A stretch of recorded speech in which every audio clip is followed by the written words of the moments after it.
Okay, beautiful. I'm going to go ahead and call the business meeting of the Portland Board of Public Education to order. It is Tuesday, October 3rd, 2023. We're meeting in a hybrid format with some of us here at Casco Bay High School and some online via Zoom. Board Member Grant and Billy Yu are online tonight. Board Member Figdor is just running a few minutes late, but will be here momentarily. So with that, Deputy Superintendent Townsend, please call the roll.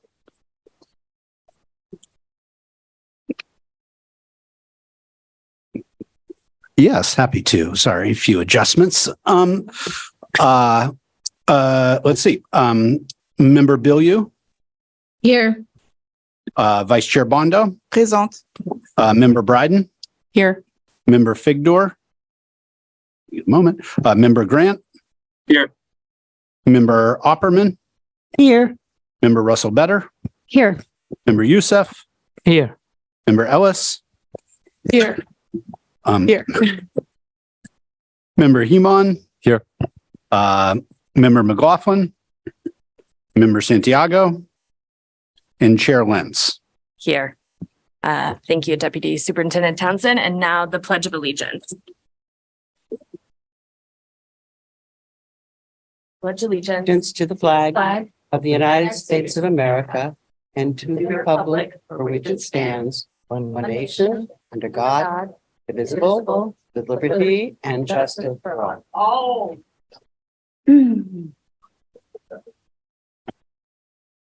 Portland Public Schools recognizes the original inhabitants of the land on which our city and schools stand.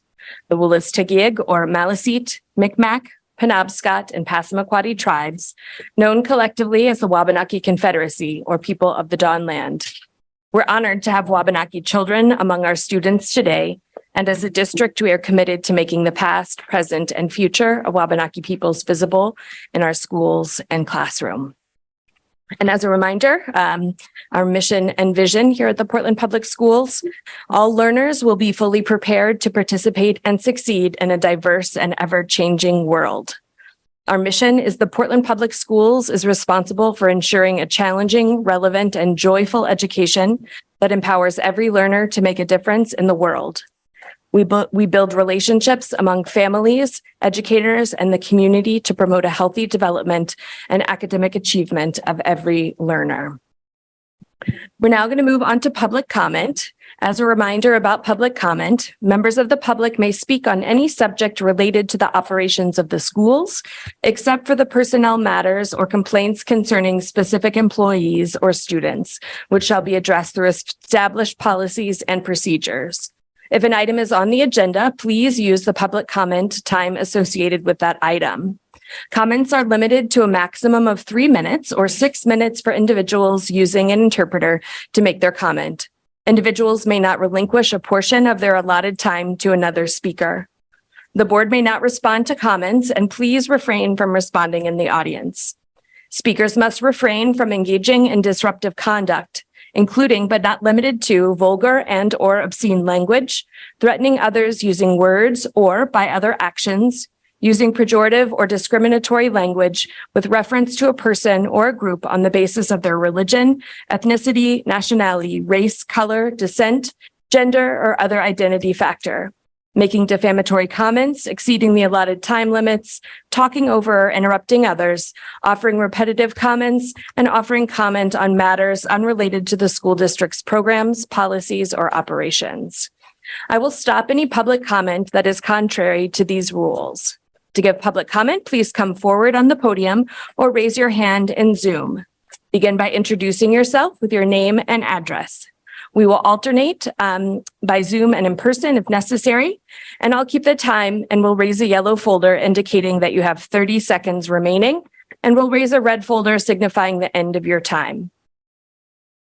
So now I'm going to open public comment. If you are on Zoom and would like to give public comment, please raise your Zoom hand and we can move you over.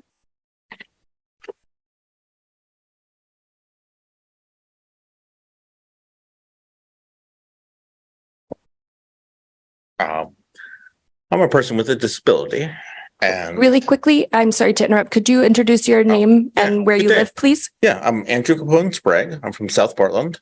And talking about the values of the school, the values of the education department, and how you all wish to treat the students. Broadening that to the public and the workers within the schools, and striving for equity, equality, and inclusion, and bringing those values to everyone involved with the school system. And I guess that's where I want to leave it.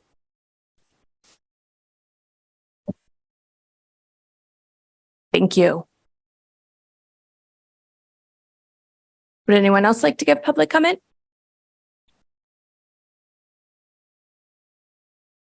My name is Linda Capone Newton, and I live at 220 Douglas Street, Portland.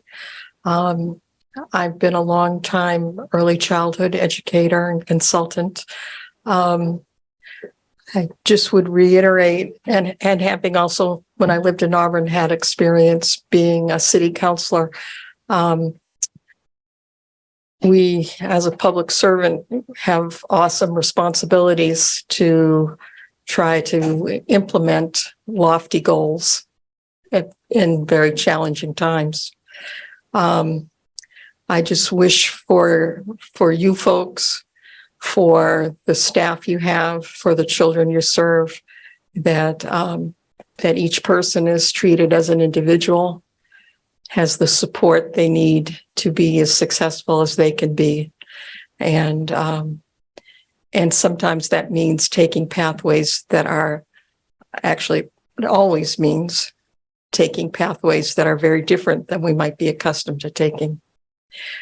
This is the week of the 30th anniversary of the Americans with Disabilities Act. It took us a long time to get that act, and I think many would acknowledge that it hasn't been fully implemented. But it always does require a new path, a path that we can't really have imagined. But now we find ourselves having to see the possibilities of. So thank you. Thank you.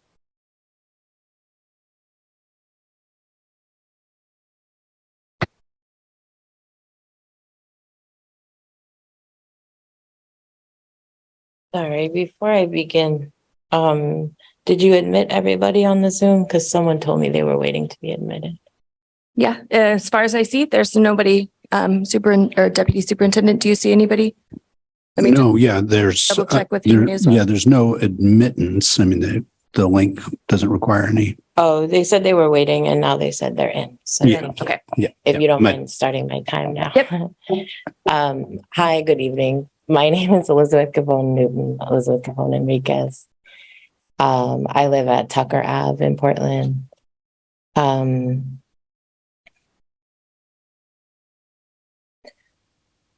What I appreciate about the challenge, let me back up.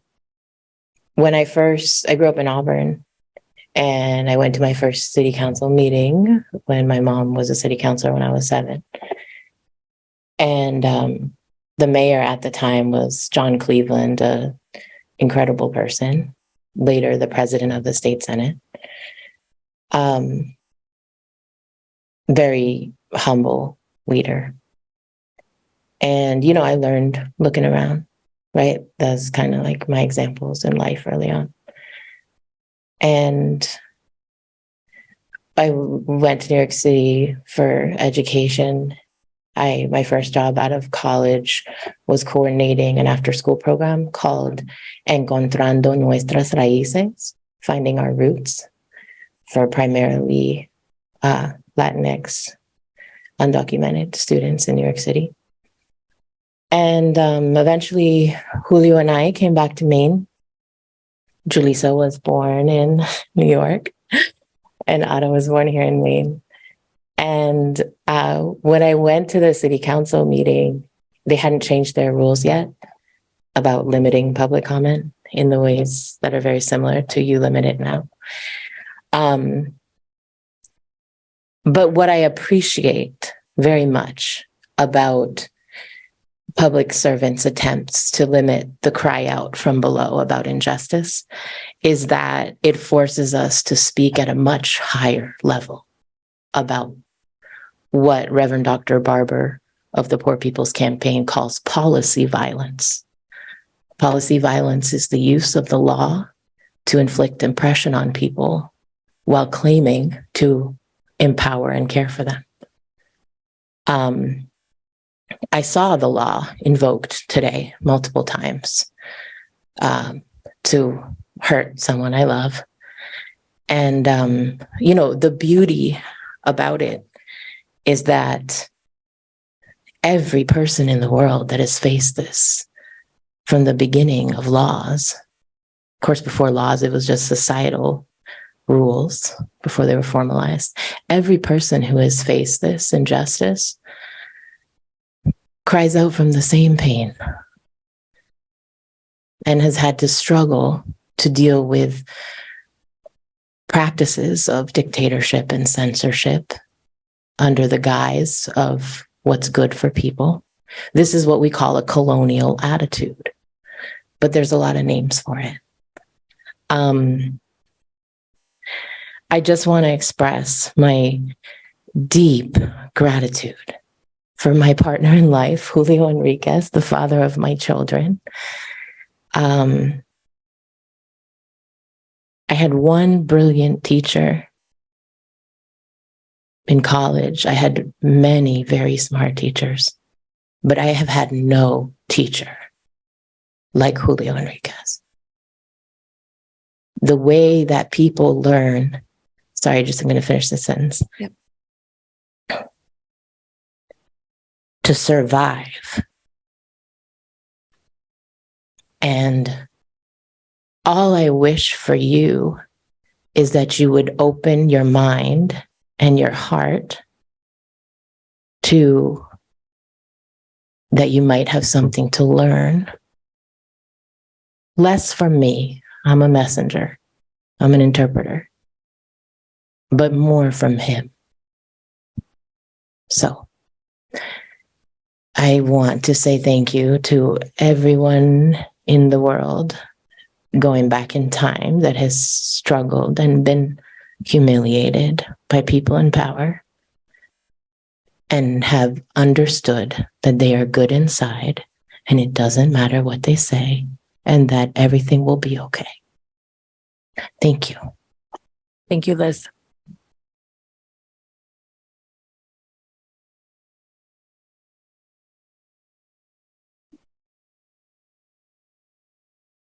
Hey Siri, set a timer for 3 minutes.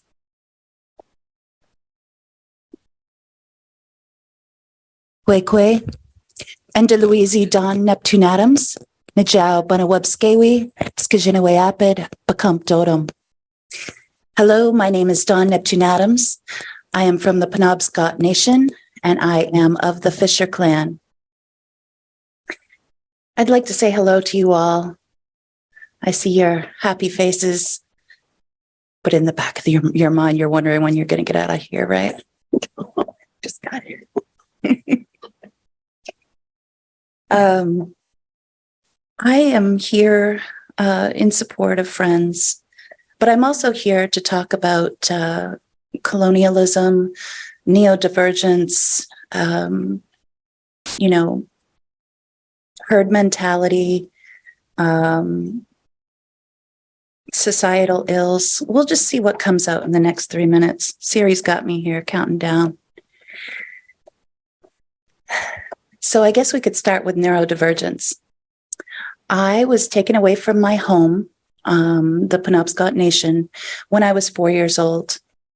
I was put in a racist, non-native foster home about 11 miles away. And there I developed I guess I would call them superpowers, but a therapist would call them defense mechanisms. But I think, when we talk about being differently abled, We talk about being disabled or, not able to function as society thinks we should. You can trace that stuff all the way back in history to intergenerational trauma. John Trudell is a famous American Indian movement activist who spoke about the fact that we all have intergenerational trauma. Not just Indigenous people such as myself, but everyone. Europeans have had, people of European descent have had thousands of years of intergenerational trauma. The intergenerational trauma of our Black and Brown brothers and sisters and our Indigenous relatives started basically in 1492. But I think that recognizing that we all have intergenerational trauma and that we're all differently abled is a way of finding kinship with one another.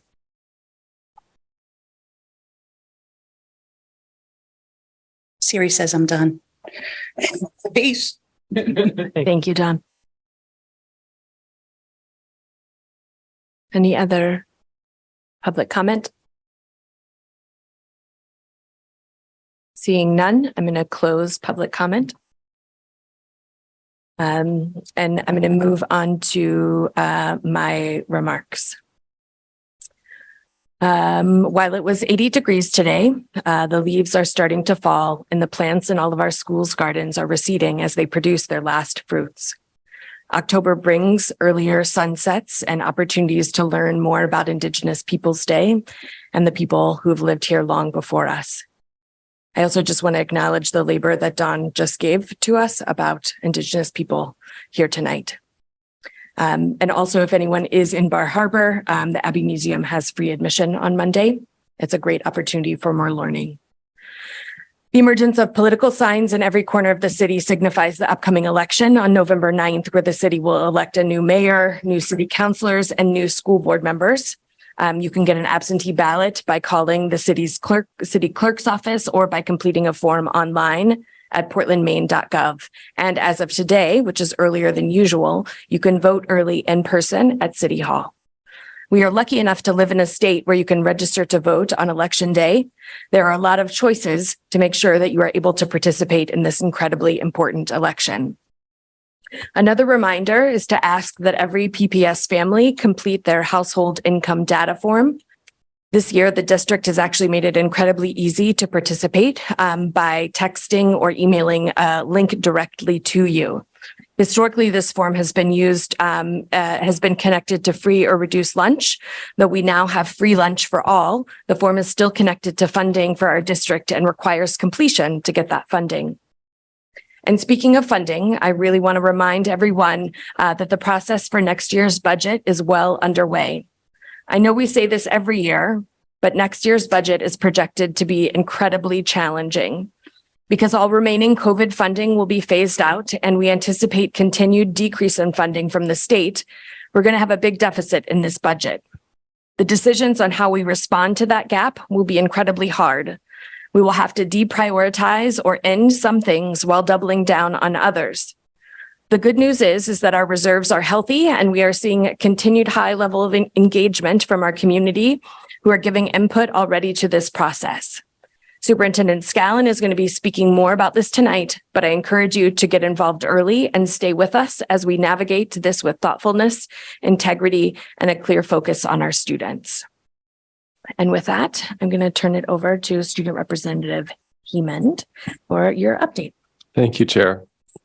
Good evening, board, members of the public.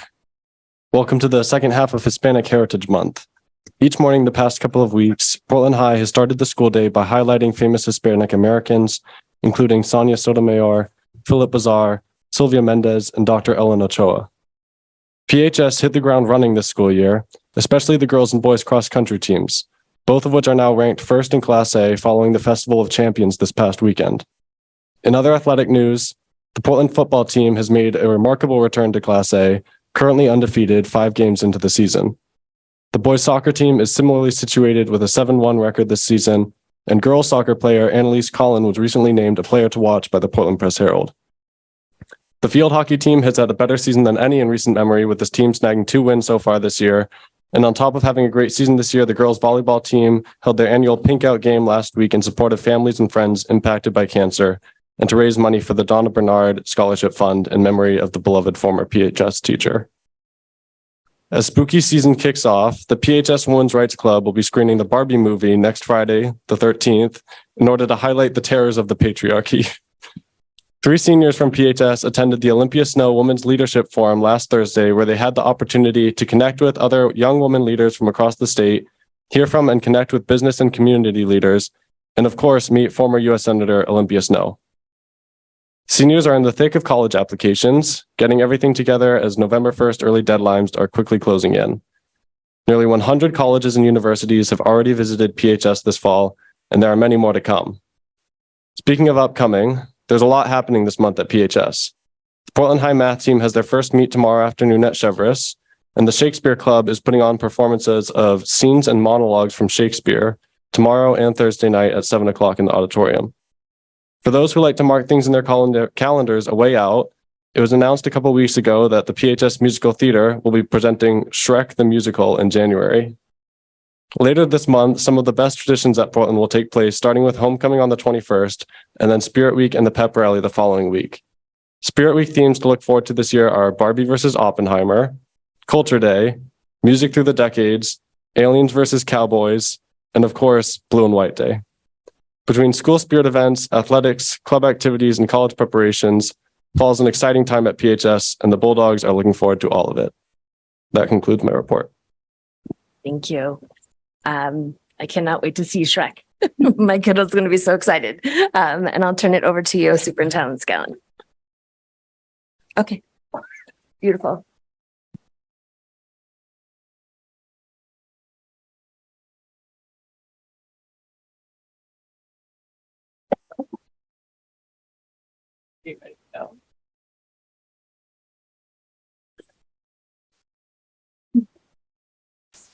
Good evening, board members. I'm excited tonight to be able to stand here in front of you and present out on the key trends and that have come from our listen and learn process, as well as the next steps as we go into our strategic planning and then into our budget process. I would like to start though with a quick aside. When I've interviewed here, I interviewed to be the superintendent. One of the sessions was actually in this room, or 2 of the sessions were in this room. And one of them was with a group of parents, and one of them was with a group of students. And I left both of those meetings both really excited about the opportunity that exists in Portland, as well as the opportunities that we have to go from a really good district to an even better one. And as part of that process, part of that takes the need for all of us to look under the rug and to look around the corner and to say, how can we improve? And what are areas that are opportunities for us to go deeper and to get better? And so it is not a piece that, what we share tonight is not a recognition that we are not somewhere great already, but that we can continue on this journey to be even better for all students. And just as a quick note on this, board member Youssef had the opportunity to join one of our last listen and learn sessions last night. And from that listen and learn session, which was number 16 in our community, to the first one that happened 2 months ago, to the first conversations that I had as a candidate, including with an Uber driver that drove me home from this location, who happened to be at the Listen and Learn last night. The regular theme of folks feeling like what they've experienced for themselves and for their kids in Portland Public Schools has been great and a point of pride is something that I'm excited to, as we share out these trends, to build on and to go deeper on. And so tonight I'm going to do the presentation a little bit different than how I've typically done the superintendent update, because there's a fair amount of content in here, recognizing where we're at. And so what I'm going to do is give an update on the trends that have come from the listen and learn, and then I'll pause for questions.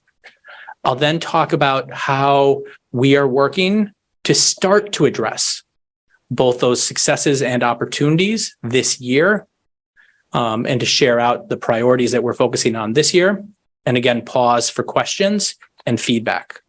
We'll then talk about the strategic planning process that I shared a little bit of in the September 19th board meeting. Pause for questions. And then we have some recognitions. Because as Caden spoke about, as board member Lentz spoke about, we have amazing people in this district and amazing things going on. And so I want to make sure that we take the time to recognize that work.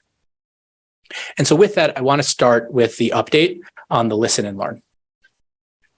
And so just a reminder, and partially to be a broken record, is we are going through a we're going through a 3-phase process this year that we started back in June.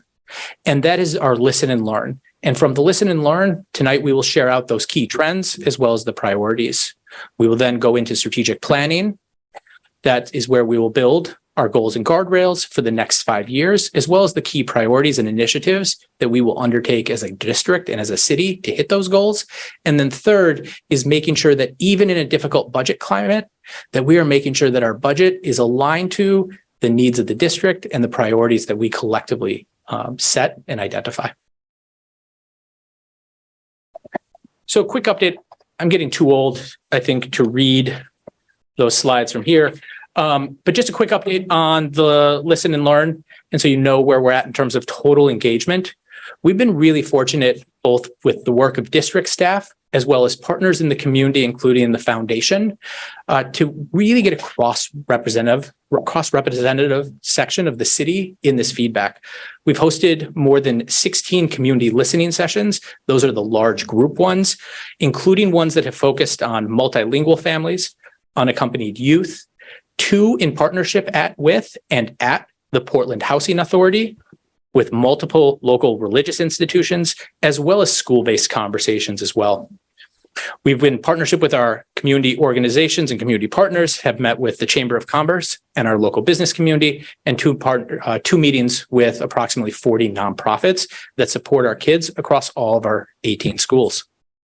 We've had meetings with all leaders at the 18 schools, and with the majority, I'd say we're probably missing 1 or 2 central office departments at this point, but have captured perspective from almost everybody in the district. And in total, not counting the district meetings, not counting one-to-ones, we've had over 500 individuals and organizations engage in these face-to-face conversations. Recognizing that not everybody has the opportunity to participate in face-to-face conversations, we also opened up a survey. This survey was designed to build off of feedback we have already received as a district, whether that is through the parent survey, TNTP, the superintendent search, or others. In the listen and learn survey alone, we had 928 responses. And so, while we can't add those 2 together and say it's 1,400 people, I feel confident saying that we've captured more than 1,000 individuals in this piece. If you want to go to the next slide. And so this has produced a lot of data and a lot of information about our district. And so we partnered with Attuned. Attuned is an educational consultant group that has worked with over 100 districts across the country. You can see some of the representative similar to us. They start with a grounding in equity and then think about what is the right strategic plan with this community to help move that work forward. And so they helped us do some of the data analysis. They did additional classroom visits and added to it. And then they're going to help us in the strategic plan process that you'll see going forward. So we have additional outside capacity, and we're fortunate to have this come at no cost to the district, as the BOAR Foundation has financially paid for this work. And so I talked a little bit about this already, but just to put this in perspective, the data that we looked at in partnership with Attuned to do what we would call the organizational diagnostic, or to identify these core trends, included performance data, right? So how have we performed on state assessments, internal assessments, PSAT, ACT, you name it, we tried to look at it from an aspect of how did our students perform. The second is around our own instructional quality. I'm going to put a caveat here, which this, because of the timing, right, that I'm talking to you in October 3rd, some of the observations of classrooms happened early on. And so we may find, as we would in any district at any time, that this data is representative of where we're at right now. We may find that it changes a little as we think about where our performance is with new curriculum and new materials in May or June of this year, but this is designed to sort of capture where we're at and sort of rang true as we compared the notes with district leaders and others about generally where we're at. And so they did instructional quality reviews. They also looked at our instructional practices at the central and school level. So not just what does it look like inside the classroom, but what are our practices? And then third is the constituent perspectives that I've already shared. So they got the data from the listen and learn conversations as well as the surveys. And from that, they put together an organizational diagnostic report of which I'm going to share with you the high level themes. There's a deeper report that is available that we will be using as we go into the strategic planning process.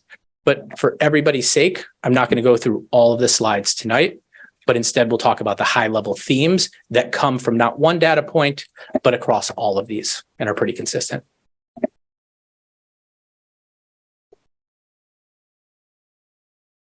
And so that analysis that we did in partnership with Attuned resulted in the identification of 5 key strengths.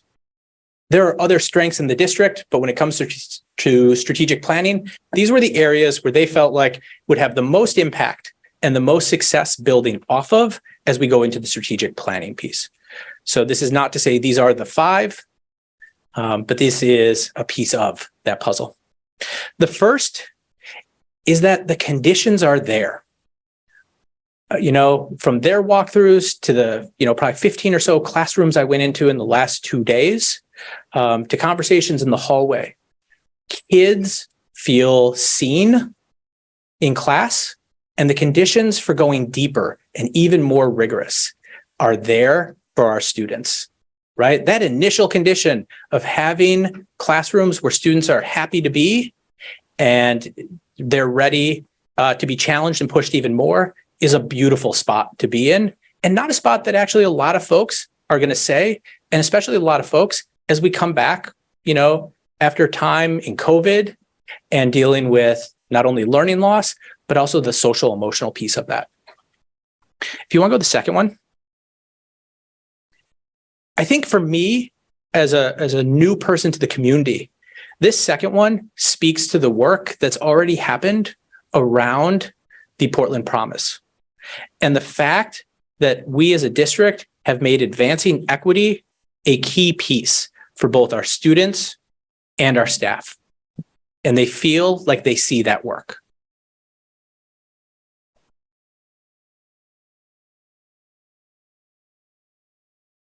The third speaks to work that's gone on in a number of avenues, and I won't capture them all completely, and so I apologize for that. But this speaks to the presentation you had last meeting on September 19th about our own internally created Wabanaki studies. It also speaks to the math implementation and adoption of illustrative math that happened. And it speaks to the work that Deputy Superintendent Townsend, members of our academic team, our leaders, and our teachers are going through right now with the adoption of EL and CKLA literacy programs. The fourth, and I heard this from my interview to especially at the multilingual family listen and learn session, that our families feel welcome and they feel like they put a large amount of trust in our schools for their children, and that they feel like that's well placed. And that came about, and we could talk about that from both anecdotal and qualitative pieces that families shared in every single one of the listen and learn sessions, to conversations when I bump into people on the at the grocery store, to survey results that we have gotten. And the fifth is that overall, 75% of our staff reported a sense of belonging. We're going to dig into that a little bit more on some of the potential areas of opportunity and growth.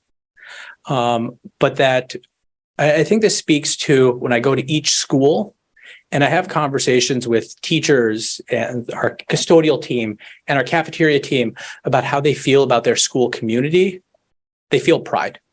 And I think they really do feel pride at the school level. And I think this speaks to that. Now, like every organization, right? We have to both acknowledge our successes and build on them and recognize that there are areas that we can improve. And I don't want anybody to read this and to throw up their hands. And instead, what I want as we talk through this is to view this as opportunity and areas that we should think about as we go through our strategic planning process. How much of this rings true for us as a collective, and where do we want to invest and go deep? And so similarly, there were 5 areas that were potential areas of opportunity for us to continue to improve our work. The first, there's a lot there. I'm just going to stick to the headline, which is that there's evidence of great outcomes for students and inequitable outcomes for students. And so when we unpack data by subgroups, we do not see that our subgroups right now are being supported to achieve at the same level, or necessarily that their feeling of belonging is the same. This speaks to the fact that while we've done a lot of work and we're far along in our journey around equity, we're on the journey. We're not at the destination yet.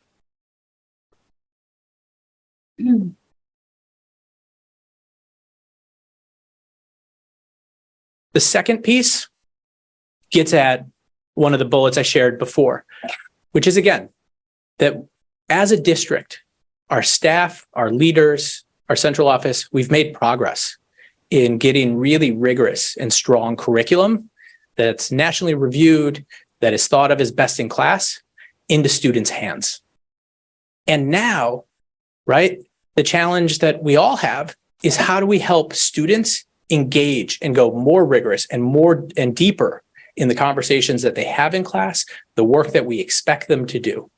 And so I think this is one of those spots where we're, again, on the journey, and getting high quality materials into students' hands is the first step in that.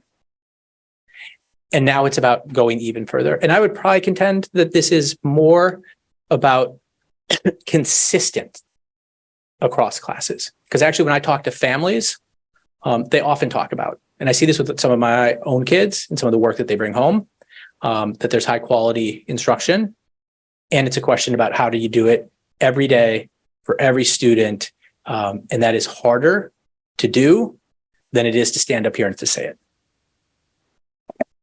The third potential area of opportunity, and one for focus, is that as we go through this work of continuing to support our staff to go with more rigorous curriculum and more rigorous instructional practices, is making sure that we're supporting them even deeper in this work. And so how do we think about professional development structures? How do we think about coaching? How do we think about development in a way that helps meet teachers exactly where they're at, where they feel like they need, and able to take that next big step forward? The fourth is that when we look at our net promoter score, we continue to have work. Part of this could be heavily influenced by the experience that our staff went through last year. And so one of the things to just think about with net promoter in any case is it is a perception piece at a moment in time. And this speaks to the fact that we have work to do here. And if we want to be and continue to be the district of choice and the place where folks talk about how great experience they have with their children in our classes, we need to make sure that we continue to have the great educators in classes and they don't feel burnt out and they feel supported and they feel like they're our number one recruiter, right? When I was interviewing, I got asked, how do you help deal with teacher shortages? And I say, You get it so that teachers love it. And you get it so that they're so proud that they're your recruiter. They're calling their friends, they're calling their brother and sister and saying, come work here. And we have some work to do based on our survey data, based on listen and learn around this. And I would say actually all three of these go hand in hand a little bit, because the fifth one that comes up regularly in listen and learn, whether it's from families asking for more consistent communication practices, to leaders asking for clarity around decision authority, to just our day-to-day operations and procedures. We as a district have great folks, and we've sort of relied on the fact that we have great folks to do things. And so if you asked me when I joined the district, if you have a purchasing question, who do you call or what do you do? I wouldn't be able to point to the process, but I'd be able to tell you the people. And I'd be able to tell you it's Christina and Lisa. And that's a huge resource. Not a lot of districts can say, we got a Christina that can help us with this. And it makes it really hard if you're new to the district and you don't know Christina, or Christina's out, or you have a different question. And so we need to think about what are our systems, procedures. Part of that also is about freeing up the mind to tackle all of the additional work we want to do by not having to worry about what are our standard operating procedures. How do you get a sub for a classroom? But really having that codified, so you don't just need to know who, but you can know how. And so these were between the 5 real successes and opportunities that Attune identified, again, from all of that feedback. So that is what they are recommending as we go through the strategic planning process are our highest opportunities to both build on as well as to address to see us unlock even greater student outcomes. And so with that, I'm going to pause to take any questions from the board about the key trends. And then we'll go into the next phase. Yep, Board Member Brennan. Thank you, Chair. Thank you so much, Superintendent Scanlon. Really appreciate this level of data and this sort of visibility into what you have been learning as you're listening. I have 2 questions. On the strengths slide, the 75% of staff that reports that they have a sense of belonging, I would love it to be higher. And I'm curious if Attune commented at all about how that number compares with other districts or even other industries. Do you have a sense of that? So they didn't, in the report that they provided to us, compare it across industry or across other districts. I am sure, and I think that's a really good question, we could ask them to give us the benchmark because they've done this for, well north of it. They flagged it as a area of strength. Okay. And so I have to believe that relative, the overall is high. Okay. But there's a little bit of noise when you then think about like the net promoter piece with it. Right. So, yeah. I mean, a quarter of our staff doesn't feel like they have a lot. I don't love that. Yeah. Anyway, my other question has to do with the opportunities. The second item, where it was the one about half of classrooms are at grade level in terms of the content. And then on the slide, I don't know if you spoke to it a lot, but there was also the bullet point about a quarter of students seem to be cognitively engaged. And so I'm hoping you can just sort of speak a little bit about what cognitively engaged means.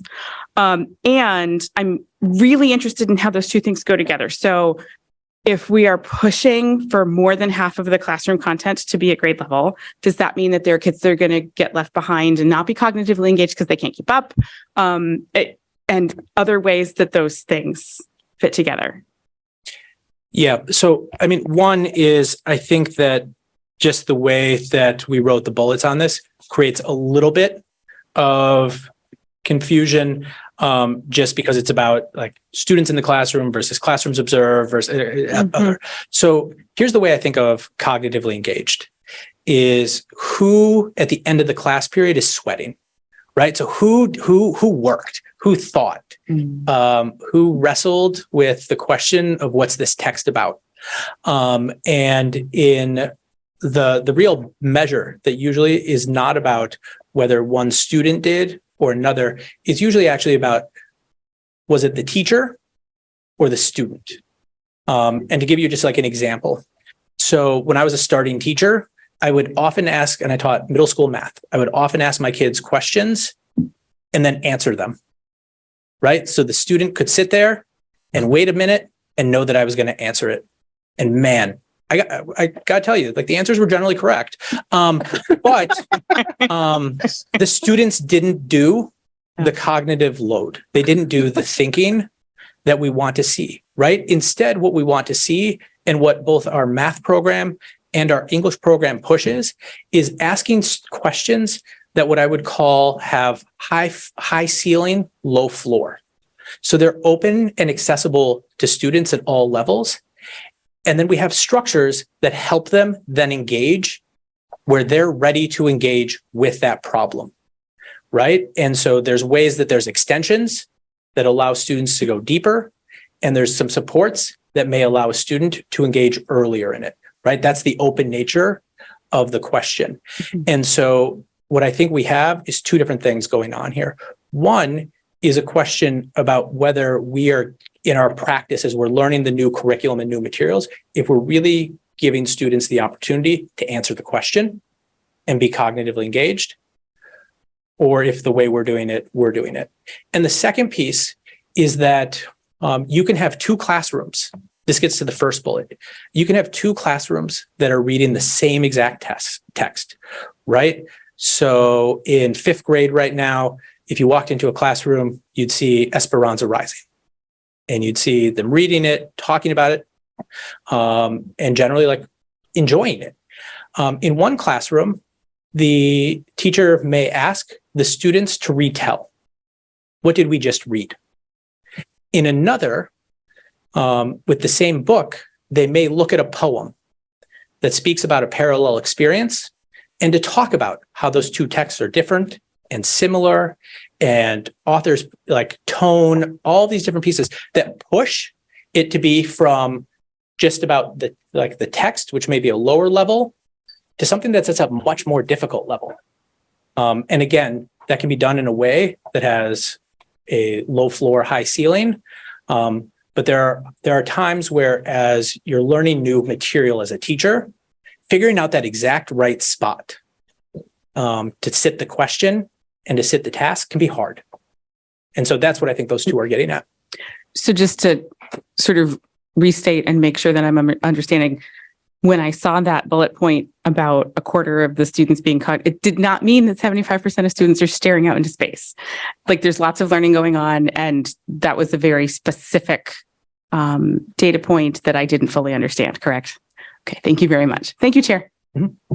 And I just want to follow up on this question, and then I'll move down the line. And actually, Ben will be next. So I guess like if people are walking around looking for information on cognitively engaged, what are the behaviors that they're looking that informed that number?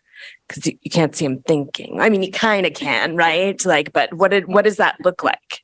It actually, you're getting at exactly what you want to see, right?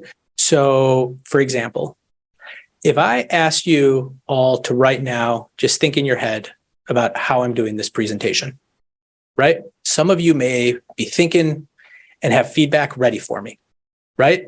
Some of you may have a grocery list, right, in your head right now, right? The way that you change that and to actually make it clear and visible around cognitive engagement is to ask the students to take 2 minutes and jot down what you notice about this piece. And then I'm going to ask you to turn and talk to your elbow partner, right? So I'm going to go from your own thinking about it to then doing it. And then having a discussion as a group where we then look at who's engaging in that discussion and who may need support. Either because they're just, in a different space today because of how they feel, or they need support or the text is not quite meeting them where they need it to be, and maybe they need something harder. So that's what you look for, is you actually try to make it from thinking just in your head to making the thinking visible.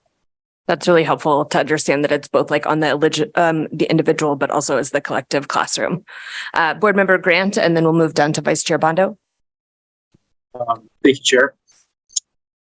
Superintendent, I don't have the slides are not in front of me here, but there was one section in the sort of needs improvement that related to grade level appropriate learning and academic rigor. I'm curious if you're able to locate that in one of our kind of three systems, right? We run elementary schools, middle schools, and high schools. And my experience on the board has been that, you know, there's a long-standing debate on that very topic, especially centered on the middle school. So I'm wondering if that's what you found, or if conversely you're seeing that kind of half and half across the board, K through 12, if you're able to say.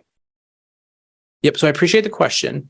So this data point is primarily driven by the classroom observations that Attune did when they were here. During that time, I believe it's accurate to say that they visited 12 schools and 77 classrooms. So it's like a pretty good snapshot, and it's 2 days. Okay. So I'm not going to bet the farm, and it seems like it's like pretty good piece to start with. Because again, this is starting data that we're going to inform as we go through the strategic planning process.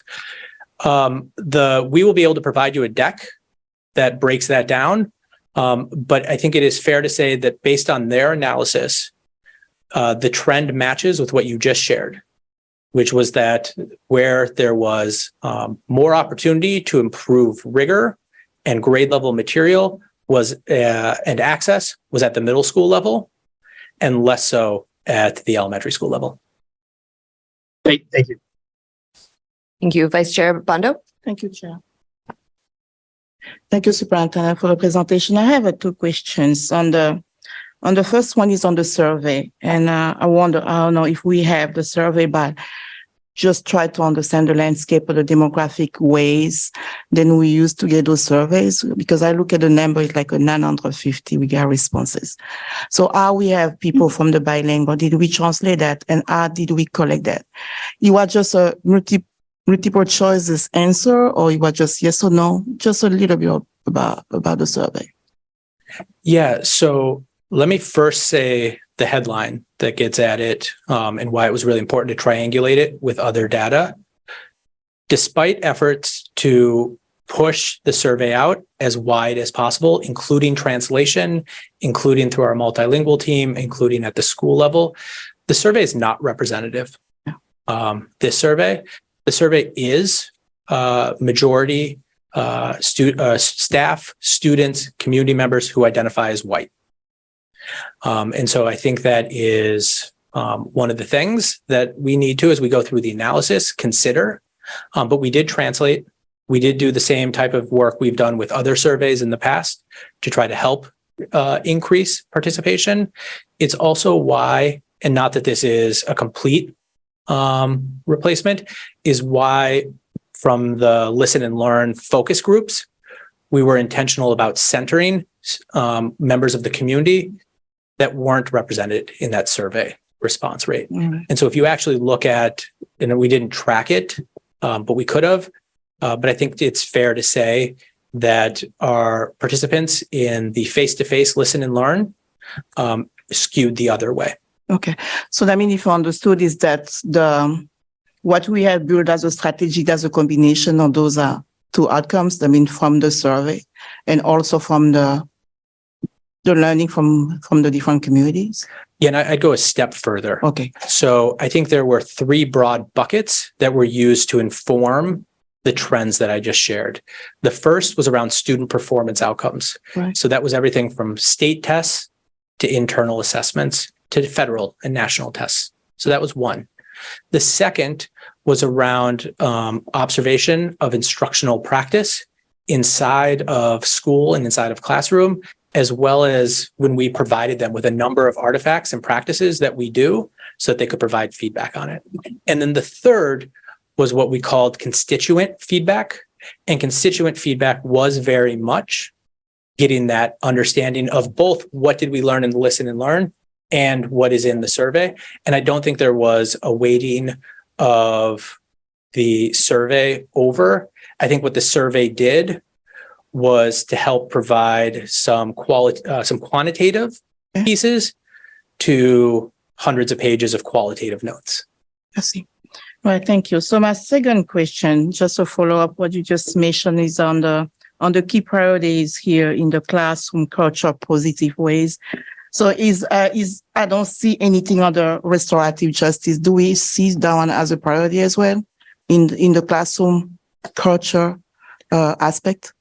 So I didn't do the best job of presenting on this one because I was just excited about the opportunity.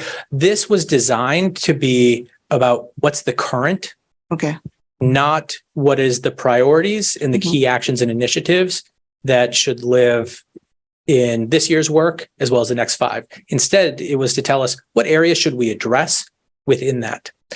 And one of the pieces that came up in the data was that overall classroom climate and school climate was pretty strong.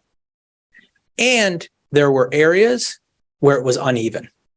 And so how our students of color experienced it did not match consistently with how our white students experienced it. And it varied some across school in terms of sense of belonging, suspension, et cetera.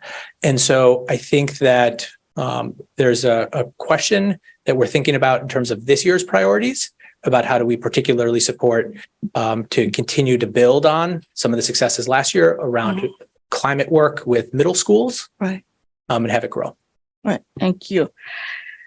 On the performance students, I think on the second opposed, the key opposed, when I see the score between the population we have and those achievement gap, that's really what really get me to my mind right now. And I just want to be honest to get a little sense about where we are going and what we have invested since a couple of years, because the achievement gap has been just the way it is. And when I look at the core investment that we have done for years on the curriculum, on the law plan and everything, so I feel like, are we missing something here? Because most of those students are graduating. They are leaving the district. So why are we offering with those kind of record, and we see they really underperformed in mathematics and on different subjects? And then what the value that we have in a high school diploma, bringing those students to the high achievement education? That's just what I see then. Why are we missing here? Because it has been on the table for years, and we've been investing a couple of years ago for that. So just asking your opinion, what you see as your lens right now, moving forward, because this is a huge issue. It's really, personally, myself, is a lot of, I see a little failure there. Then I can be honest to say that while we're moving, because what I see is not a lot of those students are really excelling to college or high education after that. So we're going to talk a little bit about that when we talk about the priorities for this year, and that we're going to get into when we get into the strategic planning process. But I don't want to use that as a way to punt on your question. I'd love to actually address your question sort of head on. That's a little bit covered in here and a little bit not. And so you mentioned the piece around the failure, right? And the question about why we haven't seen. I'm a firm believer, and I will stand shoulder to shoulder with you, that until every student leaves Portland Public Schools meeting our expectation that they are prepared and empowered to pursue a life of their choice, we have failed, right? I will also tell you that as we go through this journey, is a journey. And the way I think about work where it's complex like this is I think of it like when you're building a boat. Okay.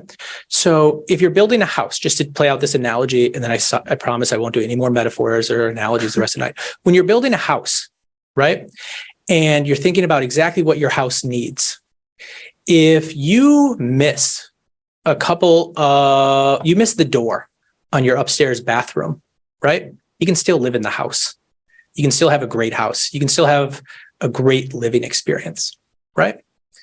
If you're building a boat and you have all of these great pieces, right? You got a great steering wheel, a great throttle, a great engine and a motor, right? You got a lot of the components of a great boat, but you're missing a 4-foot section in the hull.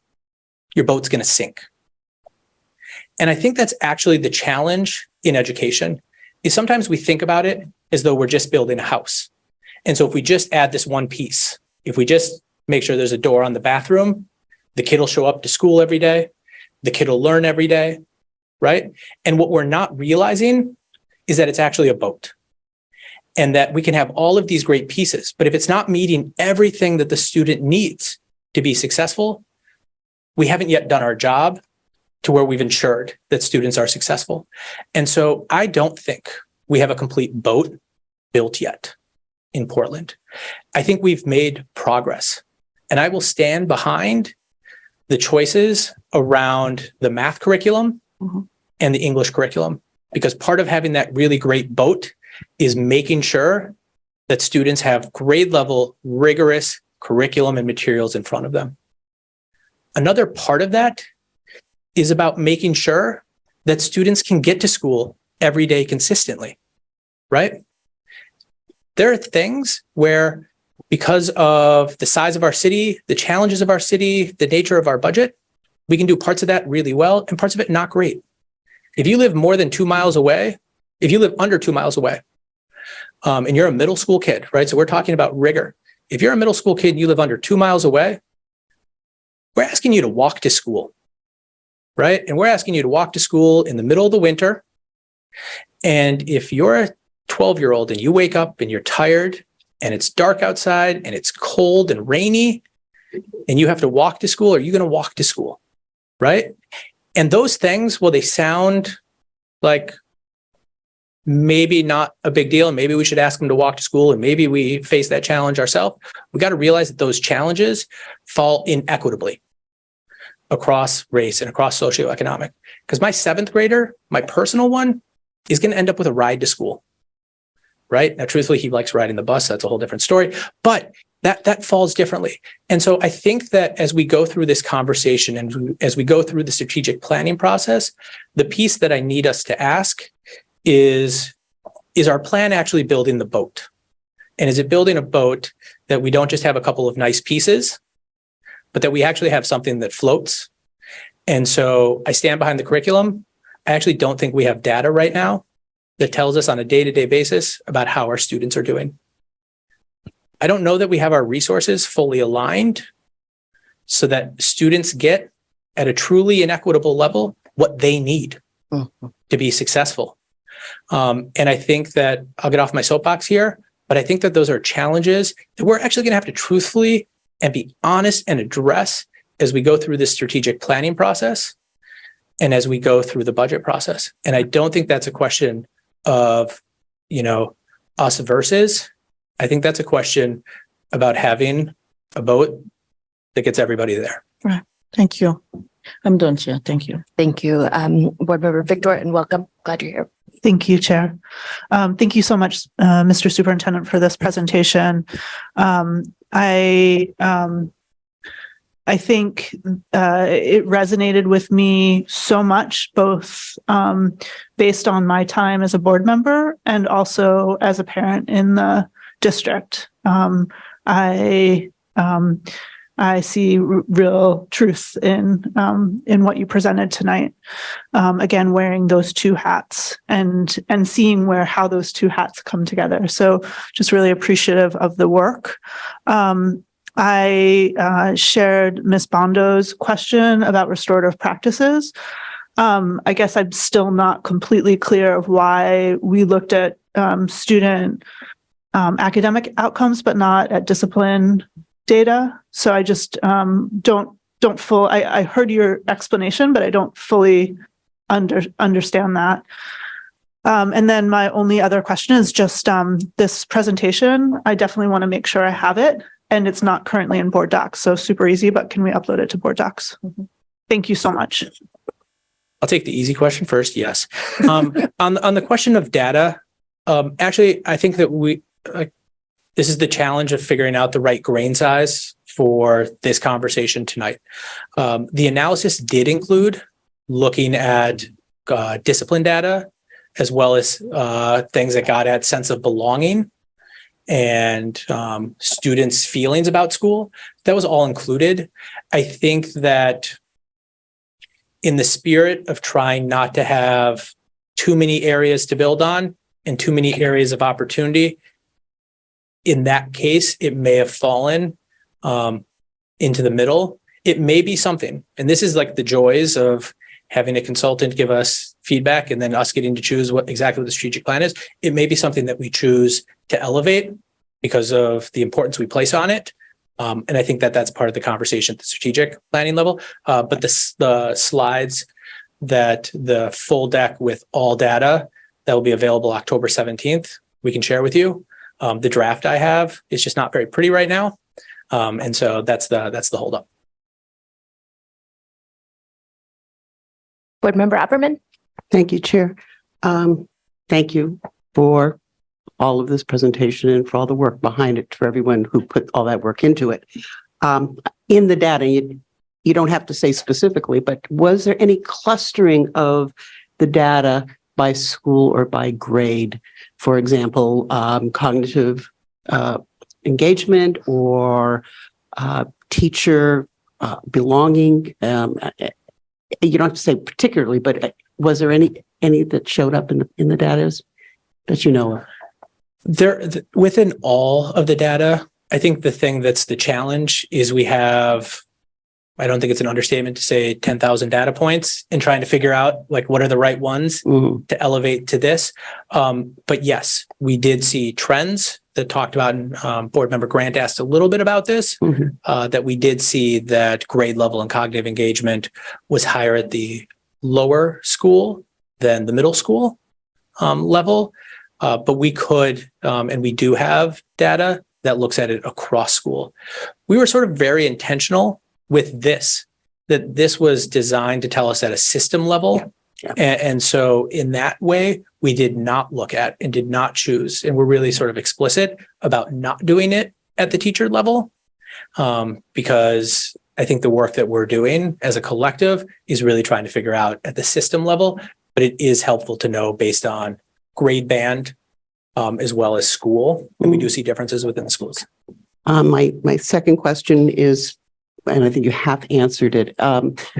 Will this data be shared in enough granular form with the teachers so that they understand what exactly, as you explained to Member Bryden, about what's missing in the teacher mannerisms or teacher technique, teacher abilities.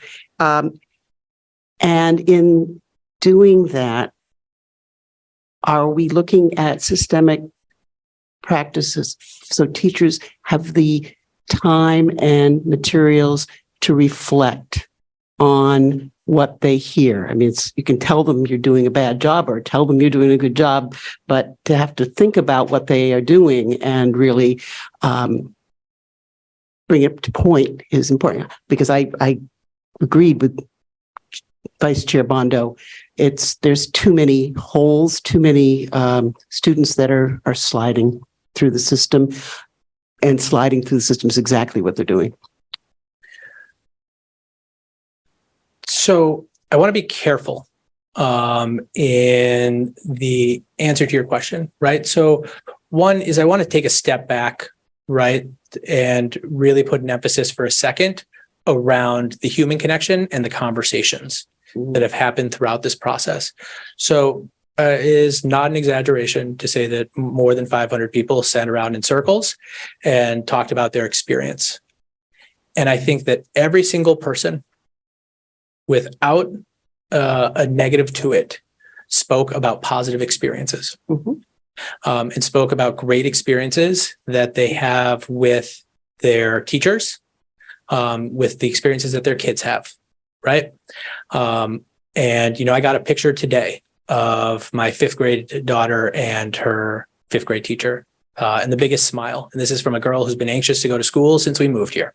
And so I don't want to take those experiences and boil it down to the one observation that we're talking about here. So I want to be really careful about that. I also do want us to trust that when there's enough data and a trend, that it points to an area that we can work on. And so less about an individual teacher or an individual class or an individual snapshot in time, but about an opportunity. And one of the pieces that we are working on, that Deputy Superintendent Townsend is working on, that Dr. Ahmed, that Dr. Atkinson Dwina are working on, is all a question about how do we help leaders, academic coaches, and teachers continue to improve their instructional practices? And how do we do that in low stakes ways that recognize that we're all in this together and we're all in this work together, and that, I can use feedback as I go through my work, and we can all use feedback in it. And so there will be a number of opportunities, whether from the Wednesday professional development to coaching sessions with an academic coach to district-wide PD that's focused on the new EL curriculum, to continue to refine and talk about how we improve our practice.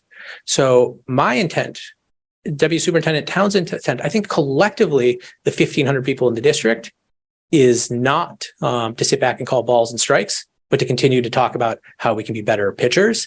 And I know that's not what you're suggesting, but I really like this. I really like the spirit in which you're trying to make. Yeah, and so I think we're all in this together on this. Well, I will continue to push and harp and discuss the fact that teachers have quite a load on their plate, and that doing things on PD time and all is critically important, but also that is known that reflection and sharing that reflection with the students is important. And so therefore, the maximizing that time for teachers to think and time to work with students individually or collectively is really important. Yeah, and we get that actually in the data, right? That I think it's like the third piece of opportunities is where teachers are saying, help me be even better. And so that then puts the onus on us to make sure that when we take your time during professional development, that we're really making you better. Thanks. Thank you, Chair. Board Member Youssef? Yeah. Thank you, Chair. Thank you, Superintendent, for the presentation. And thanks for the hard work that you make the time to meet the community and learn about their concerns and their feedback.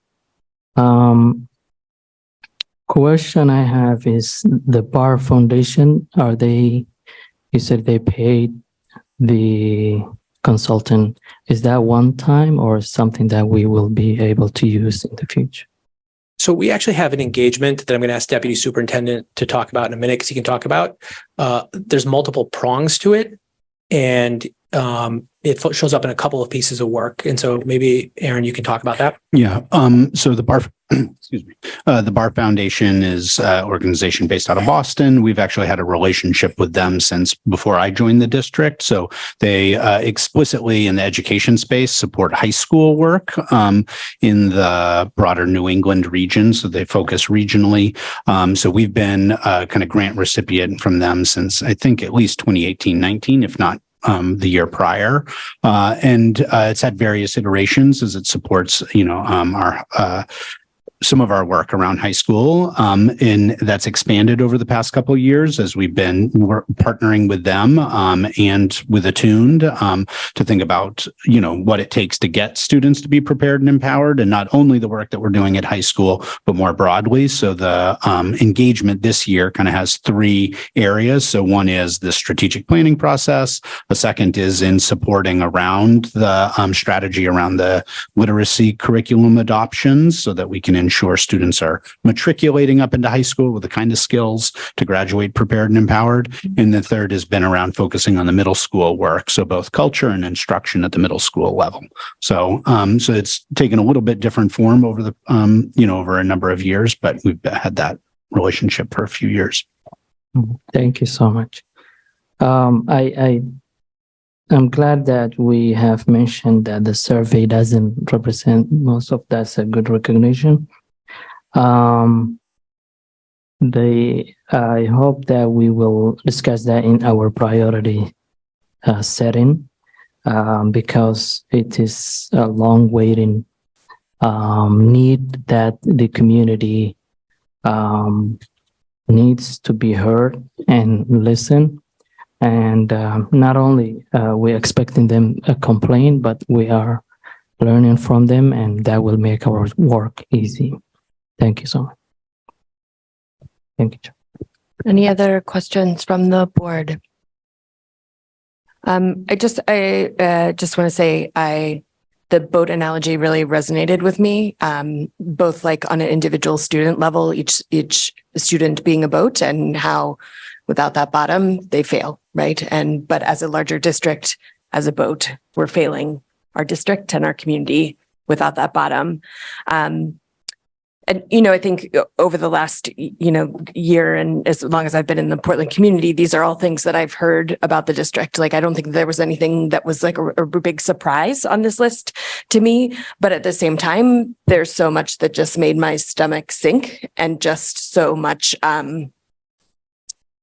acknowledgement of the inequities in the world and in our community and in our district, and how I'm just really grateful that it's in here, that we have done the work to be a partner with Attune, who does the work in the way that they do, that could give us this map. So I'm thankful, and I'm excited to see kind of like where this goes and how we align this with our budget. And also, I don't know if this was intentional, but our district logo is a boat. So good work. It's a good looking boat too. The schooner. Yes, go ahead. Chair, if I could just say one more thing, which, there's a lot of tough conclusions here, but there's also a lot to celebrate. And I don't want to, I'm not trying to pat ourselves on the back, but we've been hard at work, really reimagining public education in Portland.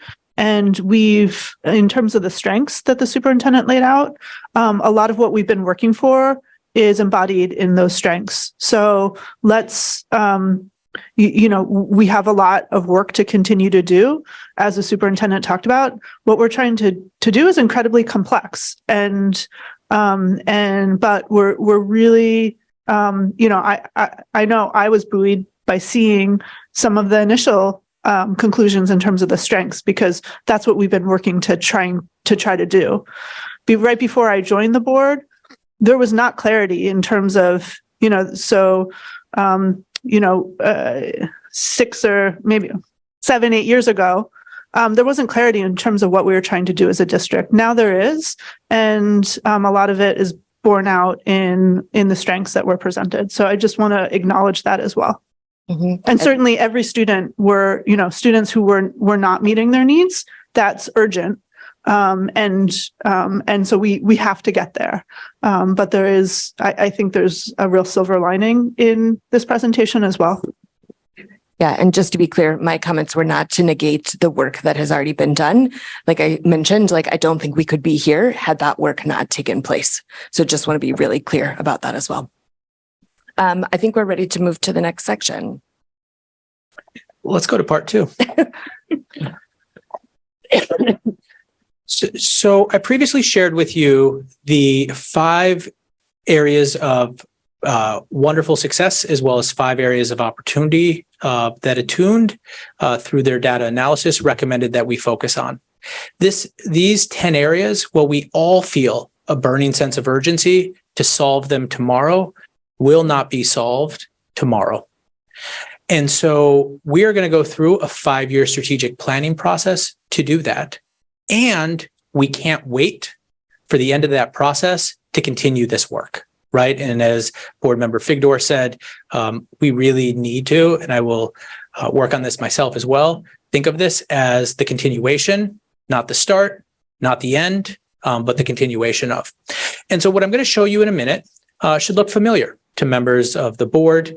It is priorities that we talked about at the board retreat that we're thinking about as key pieces to start to address these areas in our work this year. And the way we thought about it as an executive team and as a district, as we've engaged others in this conversation, is around what are some of the things that are directly aligned, right? So the launch of EL and CKLA English curriculum that are directly aligned to some of the pieces that are called out here. And what are some of the precursor actions that we can take this year to ensure that we can hit the ground running even faster when we start the new strategic plan? So there's 5 areas. Because this is a review, I'm going to go through them relatively quickly, but I want to hit the headlines and talk a little bit about how they connect.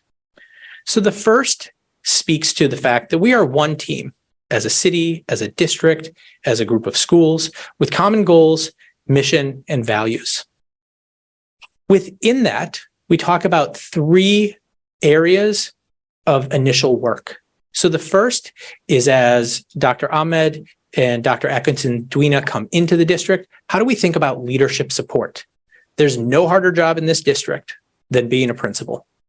And so how do we make sure that we're supporting them to be successful?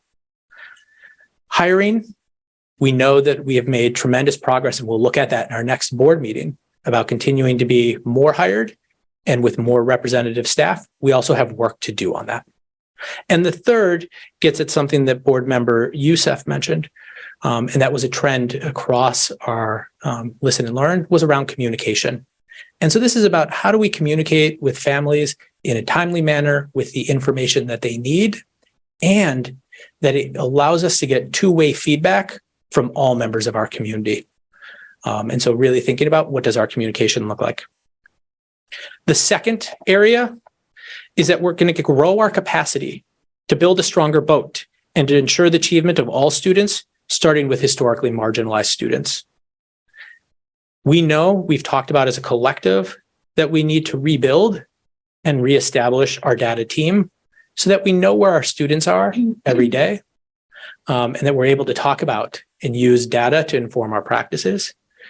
We continue to work with our very wide range of special education programs.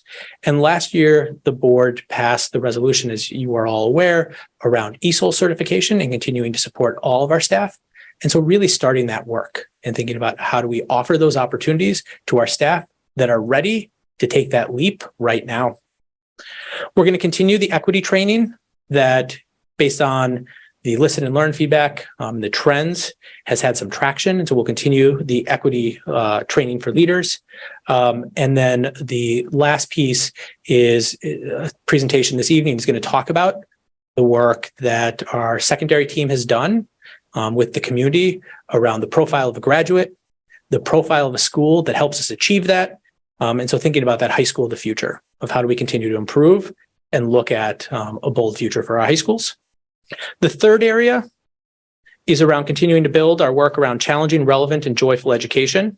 And this gets at the 2 pieces around the English curriculum, right? Cognitive engagement is going to be like the most Googled 2 words in Portland tonight with how much we've talked about it, but it's going to be cognitive engagement and it's the school climate pieces. And then the fourth is around those organizational coherence, making sure that our systems are in service to improving the academic achievement of students, of supporting staff, and don't stand in our way. And so there, we're talking about going beyond the idea of who do you reach out to, but what are the standard operating procedures, and how do we make them so that they free up time and capacity for teachers, ed techs, and others to do the really important work. It also captures the strategic planning and the budget process that we'll go through. As we lay out these priorities, and as we talked about at the retreat, the only way we can have priorities as a district and to make sure that we move them forward is if we actually treat them as priorities. And so if you can go to the next slide, I'm asking as a team of 10, as a team of 1,500, as a team of 68,000 folks across this city, that we change a little bit of our actions as we go through this. And so these are things that I think we should anticipate and that I hope you will hold me accountable for as we dive into prioritizing the work. So the first is that I hope that we continue to use, as we have, our board meetings and our committee meetings to really focus on and push this work forward. The second is that there will be times that great work that's happening that we want to discuss, we may say, not yet, or not today, because we're going to talk about this priority. The third is that I'm committing, and we as an executive team and we as a district are committing to providing updates on these priorities so that you as a board know where we stand and how we're making progress towards them this year, so that we know that we are in a better spot tomorrow than we are today, and that we are continuing on that journey. Exactly what that looks like, I will look to you to partner with me in that conversation to figure out what's the best way to do that, whether it's doing a priority a month, or it is to have one meeting that goes really long and talks about all four. I'll sort of look to you to sort of tell me what feels right to really engage in that work. I'll tell you honestly that because this is complex work, we're not going to hit all of our goals this year, but that's not going to stop us from continuing the expectation that we're moving towards all students, leaving us prepared and empowered. And so I don't want you to look at this and at the end of the year say, oh, what happened here? I'm telling you right now that I don't think we'll hit them all, but we'll make a lot of progress towards each of them. And we'll be in a better spot as a result of this prioritization and this focus on this. With that, I'm going to do my second pause and see if there are questions, feedback that board members have at this point. Could you put the slide back up with the goals? Thank you. Any questions? Board Member Victor and Chair Bondo? I thank you for this. And I absolutely appreciate having priorities and implementing them, seeing them through, and agree that you can't do everything. So that some things get dropped. Just so I can fully understand kind of where you're taking us, do you have examples of things that you think might get dropped? Yeah. So let me give you, dropped is the right term based on how I described it. Sorry. Dropped is probably too strong a term, right? So the way I think about it is if I wanted to slim down, I know I promised no more analogies, but we're going to do one more, is if I want to slim down, right? I can choose to focus on exercise. I can choose to focus on diet. I can choose to focus on both, but it's less likely that I stick to it, right? And so we may say, look, we're still going to try to get to the gym a couple times, but right now we're going to prioritize getting the diet right first. And so last year we launched illustrative math, and we made some progress on it. We also learned some lessons as it went through that launch that we're trying to make sure we do even better this time. And so we are focused on EL and CKLA, right? There's been a big purchase around it. There's been a big amount of training. And so when we get together as a collective, we can still share out around how we're doing in math, but the priority there is around English. The priority there is around K-8. And so the way I think about that is not that we're not teaching English at the high school level, but if Dr. Ahmed has 30 minutes in his day and he's going to choose between going and visiting a couple of English classes at King or a couple of English classes at Portland, because they're kind of equidistant from the office, he's going to go to King because we're going to prioritize that and making sure that we're hitting that. He'll still make it to some English classes. And so examples of where I think you will see that is one, and some of these may not be popular, but that's the trade-off, is around math versus English this year, is around the grade span. We still have more work to do. We have general buy-in around EL and CKLA in the K-8 space. We have more engagement and conversations to happen around the high school level. We're not ready or there yet. And so we're prioritizing the lower level. I was in a conversation earlier today about when it comes to English and the implementation, right? There's a number of different pieces that go towards that. Right now, I think we're really focusing on helping teachers implement the new curriculum and improve their instructional practices with it. We're going to put a little bit to the backseat, some of the data pieces that come along with that piece, because it's like, how many muscles can we train and support a teacher on, one individual, to get better at it one time? And so it's pieces like that.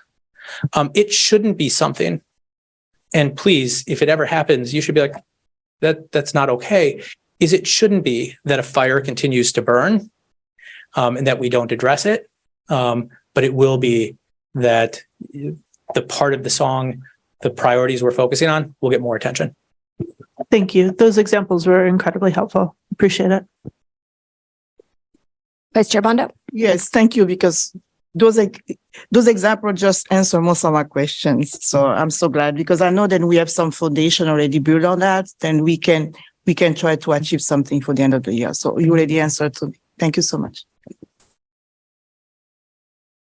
Just double checking, Board Member Grant, no questions. Anybody else? Okay, I think we can move on. Great. We're going to go through the next two pieces because for the most part, this is sort of just connecting the dots, the strategic planning piece, and we talked about it on the September 19th meeting. The strategic planning process that we're going through, I don't anticipate it changing the North Star that we were talking about earlier. And so the commitment that we made in the Portland Promise around all students graduating prepared and empowered, and what we talk about in our mission and what we hold ourselves to, I don't anticipate changing in the strategic planning process. And so I just say that up front so that as folks think about what's you can hold on to and know, is I think what we're talking about is what are some of the strategies and the priorities that underlie it. Attune will support us in this strategic planning process. You can see up on the slide that when they have worked with their school districts in the past, they've thought of it in terms of 5 buckets of work. First is the purpose. And so that's the revision or review and recommitment to the vision, the mission, the Portland Promise. It also gets at making sure we're really clear about what our goals are and what our guardrails are as a district. The second is around our beliefs. So what do we value as a district in this work? And how are we going to approach the work? The third gets at the strategy, right? Sometimes strategic plans have a tendency to go from 1, 2, 3 initiatives to 100+ pages. And the work that we're going to go through as a community is, well, we feel that urge to add 1 more thing, 10 more things, is go back to how do we strengthen that while still honoring what students need to be successful. And the sort of last 2 pieces I'm just going to combine. Oh, actually, let's talk about strategy management. Part of what I shared in the last slide about how to hold us accountable really gets at this strategy management piece. And so this is really about how do we make sure that we're sharing out with you and that we have a cadence that holds us accountable for progress along the strategic plan. And last, how are we aligning our budget and our staffing to hit these goals? And so when we finish this process and have gone through all of that with Attuned, you can go forward. Aaron. We will have a strategic plan that reinforces our mission statement, our strategic priorities, our 5-year, multi-year initiatives, as well as what I'm referring to there as a scorecard. The nice way to do that is it helps us know where we're at on our journey relative to our goals and whether or not we're making progress. And so Attune has up there 3 sort of buckets around organizational diagnostic. We're done with that. We're starting into the strategic planning. And then they will also help us, and I think this gets at a little bit of Board Member Youssef's question from earlier, is they will help us think about how we as a district can monitor and implement effectively so that we go beyond the plan on the paper to making sure that it shows up in the classroom and in students' learning. This is just a reminder of the process, and I'm just sharing this with the community because, again, as we go through the strategic planning process, we want this to be as inclusive and representative as the listen and learn process was. And so the steering committee will provide insight and feedback as we go through this process and help inform the work of the individuals putting this together. There's an application available online. It closes at the end of this week. And so please take the time to apply. There is a bit.ly there as well as a QR code that you can use. It's available on our website. That's where it takes you. And so if you go on there and you can see a link to steering committee, you will see that we've opened up the application process to, again, based on feedback, remove some barriers. And so it used to be that you could apply by resume and cover letter. There's now a couple of questions you can answer that gets at the same information. Please, if you're interested and you're committed to this work, don't let the application be the barrier. Take the time. And we look forward to sharing with the board and with the community the steering committee at the October 17th meeting. If you're really interested in this work, but you're not ready to commit to this amount of time, there will be opportunities where we will share drafts of the strategic plan with the community and with you in February to get feedback, and we will be running focus groups again at that time.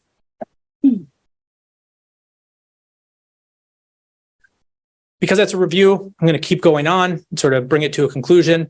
As I shared, as we go through this work, we have a lot of work to do, and we're in a great place to continue to do that work.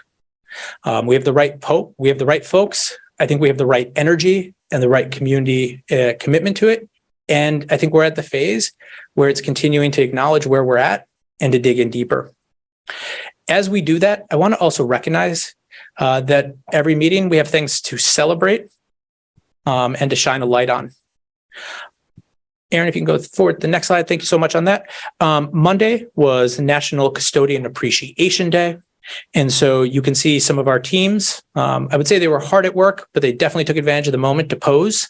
I limited the pictures here for public consumption, but we have the East End custodian team there, the third from the left, and the Portland High School team there on the far right. But just a recognition of all of the work that they do every day. I think I've shouted them out every single meeting because of the work, but Monday was National Custodian Appreciation Day. And if a custodian is sitting at home right now or listening to this as they are cleaning a building, we look forward, we're hosting a barbecue for them on Friday. And so come on down and enjoy that. Board members, if you'd like to join, please do. Second, it is National Principals Month. I shared earlier that I don't think there's any harder job or any better job than being a principal and a principal in Portland Public Schools. October is National Principals Month. And so we will do some work to shine light on all of the amazing leaders that we have. But please take a moment, families, community, as you stop by and do drop off, et cetera, to say thank you to the principals. Some days it's a thankful job. Lots of days it's a little less than that, but please take an opportunity to do that. The third is that October is LGBTQ plus History Month. And so as we're going through this month and we continue to celebrate all members of our community, please take a time to actually learn a little bit about the history of the work that leaders in the LGBTQ community have done to really start to change. I wouldn't say we gotten all the way, but to start to change experiences for members of that community. And so please take a moment for that. And last, last month we recognized our Wabanaki curriculum. Monday is Indigenous Peoples Day. And so it is easy to take the time and enjoy the time. Please do that. But also please take a moment and recognize the contributions that our Indigenous community members have made in the past, as well as currently and in the future, for all that we get to take advantage of and enjoy in Portland and in the community. And I just thought I would share in that spirit 2 pictures from our Wabanaki studies that occurred on Friday. They are 3rd graders from Ocean Avenue that did a trip to the Gambo River and met with the Audubon National Group, as well as a Wabanaki tribal leader to learn about the Presumpscot River, as part of that study. That, I promise, concludes my comments. But I'm open to if there's any additional questions. I'll go back to the seat if there are. Any other questions from the board? No? Was that a question? Go ahead. Superintendent Scallon, can you remind us when the strategic planning process wraps up? I'm not remembering the cadence in terms of when we anticipate finishing it. So it's a good question. I don't remember off the top of my head either the finite day. I think a little bit because the last two phases, the strategic planning and the budget, are not perfectly sequential in nature.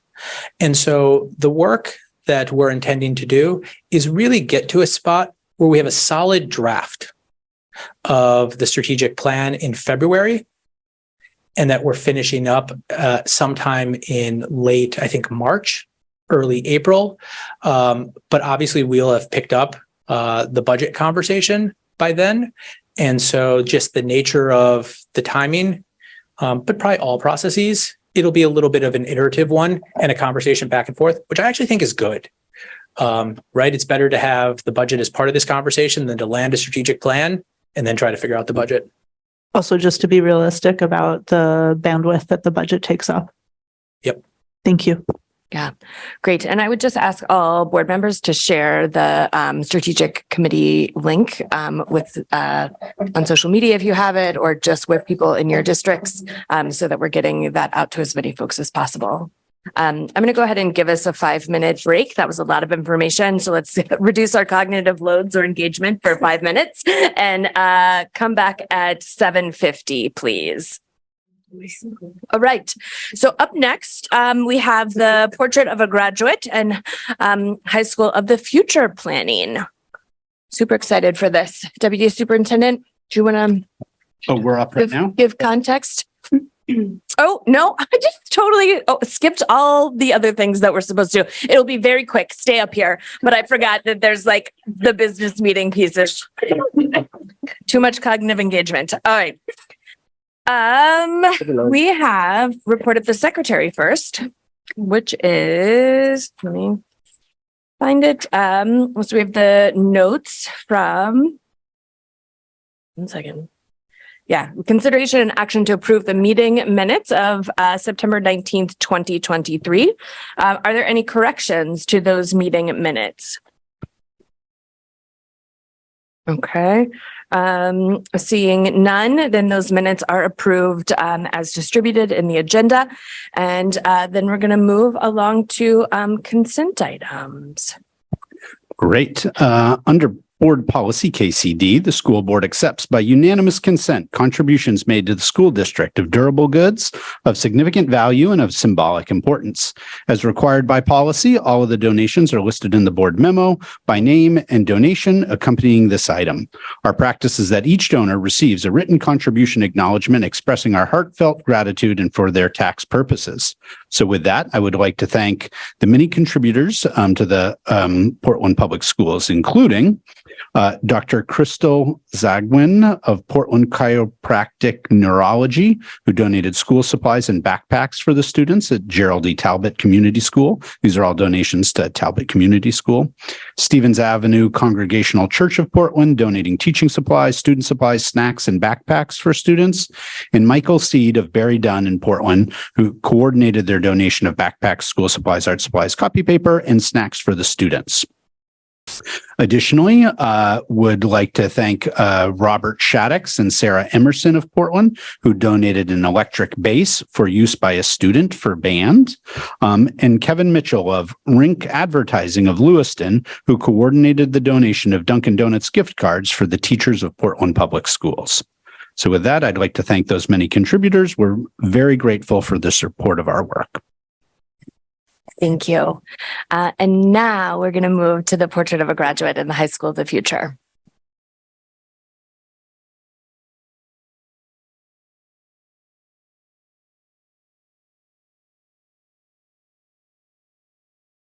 Great. Thank you. So tonight is just a really brief update.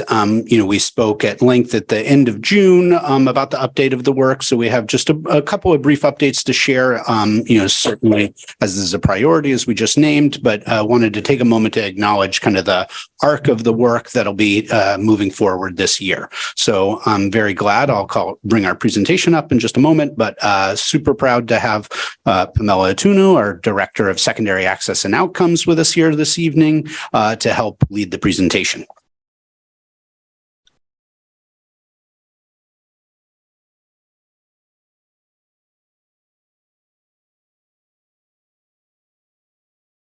Hello, everyone. Okay, there we go. All right. Awesome. Super excited to be here. Just give you this update for what we did last year, what we're doing this year, and then what's to come in the future.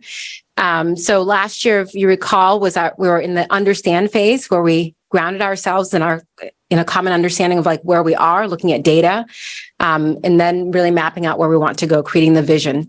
And in creating the vision, we created the Portrait of a Graduate and Portrait of a School Community, right? And that was a huge undertaking that involved the entire community. We got feedback from over 1,000 stakeholders in order to create that vision for what it is we're trying to prepare our students to be able to do as they leave us. This year, we're moving into the design phase, and now we have that vision, the Portrait of a Graduate and Portrait of a School Community. And so we're going to work towards the application and really implementation of that portrait and really try to align and strengthen our systems and our structures. And another big item, right, is to apply for funds in order to build that high school of the future, which takes into account all of the competencies outlined in the portraits, as well as building that state-of-the-art facility for our students as well.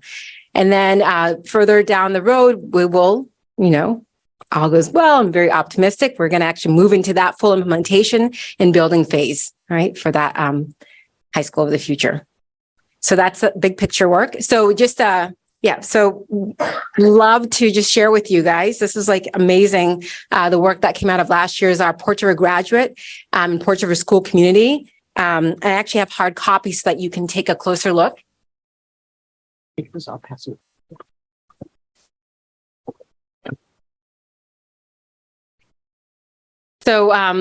So we set out to create a Portrait of a Graduate, right, by, just getting feedback from tons of folks. And as a result, we have these 6 competencies that came out of that work. So this is what our community, right, which included students, staff, employers, community members, faith-based groups. So telling us this is what it is that we need to be able to equip our students with in order for them to be prepared to succeed after they leave us. And you can look at the elements that are underneath each of these big competencies right there in front of you. And so naturally, sort of organic, what unfolded out of this work was the Portrait of a School Community as well. So we initially, this was not part of the work, but then as we gathered feedback, it was clear that folks were telling us, like, this is what it takes. This is what a community looks like that actually produces that Portrait of a Graduate. So naturally out of that, we also came up with this portrait. And you can see all the elements that are underneath those. So we have 8 competencies for the Portrait of a School Community. So it was awesome. So I just feel like very proud for the work that we were able to do last year and accomplish. It was an undertaking, and now we're ready to move forward with it. So sharing that with you. All right. So it's great that we have this vision, right? That we have these portraits, but it doesn't do anything if we just put it in a drawer and just shove it away. So we actually need to do work to make sure that this comes to life. So we're going into implementing elements of these portraits this year. And so we have different structures and groups that are going to take on this work. So one group that's going to do that is we have 5 cross-district PDs scheduled for this year. So during this time, we're actually going to have teachers from all 4 schools. So Portland High School, Deering High School, Casco Bay High School, and Paths. All the educators at these 4 schools will come together by content area and actually look at how to implement elements of the portrait of a school community. So the one that there's a lot here, right? So we want to make sure that we do a good job with this. So rather than tackling all of them, we decided to focus on 3 there that you see named: instruction that supports each student, challenging and meaningful curriculum, rich and numerous opportunities. And the one that we'll really hone in and really focus on for this year is instruction that supports each student, right? And that one was decided upon based on our achievement data that we really need to sort of increase rigor, as you've all heard, so I don't need to elaborate on that. That's what was discussed. And also the other beautiful thing I would have to say is that schools and their success plans actually outline that this is something they want to work on, right? So I think I want to highlight that, because I think if we were looking at the data and we're having these discussions, but yet it's not being recognized by leaders or staff, and there's a disconnect, and then it's hard to think about how we move forward. But the fact that we're all aligned on that, this is where our efforts need to go is beautiful. So we can actually do this together collectively. And so then, so we'll be doing that. And we actually have teacher leaders, because it's a huge undertaking with all staff. So we have teacher leaders from each building's meeting each month leading up to each district PD to actually plan and be able to facilitate and be equipped with and to do that. So building capacity as well in doing that work. And then continuing the work from last year, we have our work groups that will continue, and they'll actually look at implementing different aspects of the portrait as well. So grade 9 work group will continue. And out of the grade 9 work group, if you might recall, is we ended up having an 8-9 collaboration day where we brought all the 9th grade teachers and 8th grade teachers together to build that relationship and start thinking about how do we support students as they transition and do a better job with that. And out of that work came the Bridge Academy, which was really successful. So teachers said that it was really awesome to be able to get together and be in the same room and talk about what they're seeing in middle school versus high school and how do they make adjustments to support students. They actually asked for quarterly meetings, which it's hard to put those in the calendar, but we're able to give them 3. So we're going to have 3 of those 8-9 collaborations this year. And we'll also have some 8th grade teachers joining the grade 9 work group to try to inform what that 8-9 collaboration really should look like. So it's effective for everyone involved. And then the English language development work group will also continue from last year and really digging into looking at what's happening in the classroom. So the instruction, as well as the curriculum that's happening, in order to make sure that students are receiving rigorous instruction, are able to and have a supported pathway as they move into mainstream and then graduate as well. So I'll be unpacking that and really looking at student work in all of these areas within the cross-district PD, as well as with the English language development work group. So really showing student work to see what is it that we're asking students to do and improving that. And then we have our high school design team, right, which is going to be actually looking at what is the big picture, what is it that our program should look like, and really the physical layout as well, and making the proposal for that application for the high school of the future. So, and all of these, again, really, really tied to the portrait of a graduate, right? I think that. Yeah.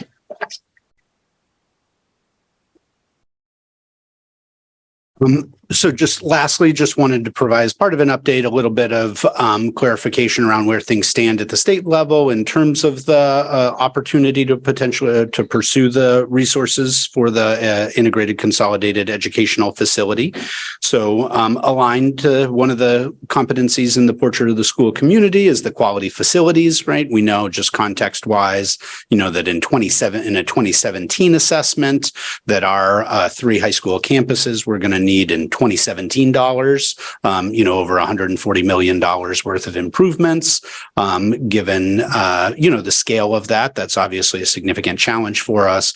And one of a variety of things that's led us to kind of this, this body of work. So there was updated legislation that was passed in the spring session. So LD 1415 that expanded access to the school construction funding that goes becomes effective October 25th. So what that legislation did was directed, the State Board of Education to amend their rules to allow for one governing body to apply for the integrated consolidated 9 through 16 educational facilities. So previously it required 2. And when our first inquiry a few years ago, that was the barrier for us at that time. So this now creates the opportunity for that to happen. It also allows for applications, in both of the kind of major, state funding programs related to facilities. So the integrated consolidated educational facility, as well as major capital school construction project. So, we had, made the determination that, our schools were not rising on the long list of schools across the state on the major capital school construction project. So previously we'd had to make the decision to come off of that list to go on to this, the integrated consolidated educational facility project list. And now we don't have to choose to be on one or the other. And so that's, is a bunch of decision making that we'll need to engage in and research. So we are still waiting for, kind of formal guidance from the State Board of Education as it relates to any changes to the application and timelines. Our understanding broadly is that, the application period will open in July of 2024. But we haven't received that officially. And whether there are other timelines or, expectations attached to that is information we're waiting on from the state. So, as we move forward this year, this will be a big piece, both conceptually, as Pamela talked about, in the charge of the design team is kind of taking the notion of that, the portrait of the school community and our portrait of a graduate, and start to apply it to what this may look like. And I think it'll be a challenging body of work. It's exciting. And I think as our design team held their first meeting last week, began to grapple with the reality, while we've been talking about this all along, kind of setting in of like, wait, okay, so we're really talking about what is this going to look like? And that's the work for the design team this year. What would this look like? How are we able to honor all of those competencies in order to ensure an educational experience for all of our high school students that have them graduate prepared and empowered, and able to model all of the competencies that we've seen there.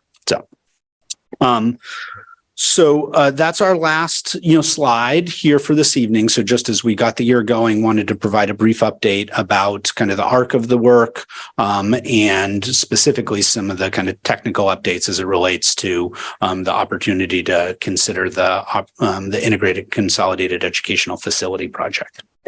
So with that, happy to kind of close and hear if there are any questions or comments at this time. Great. Board Member Upperman. Just a comment. I think this is fantastic. As a high school, the high school going up to grade 16. So those students that we worry about throwing out into the world may not be ready, and it won't be a poor feeling that they are not finished or they're finished and done.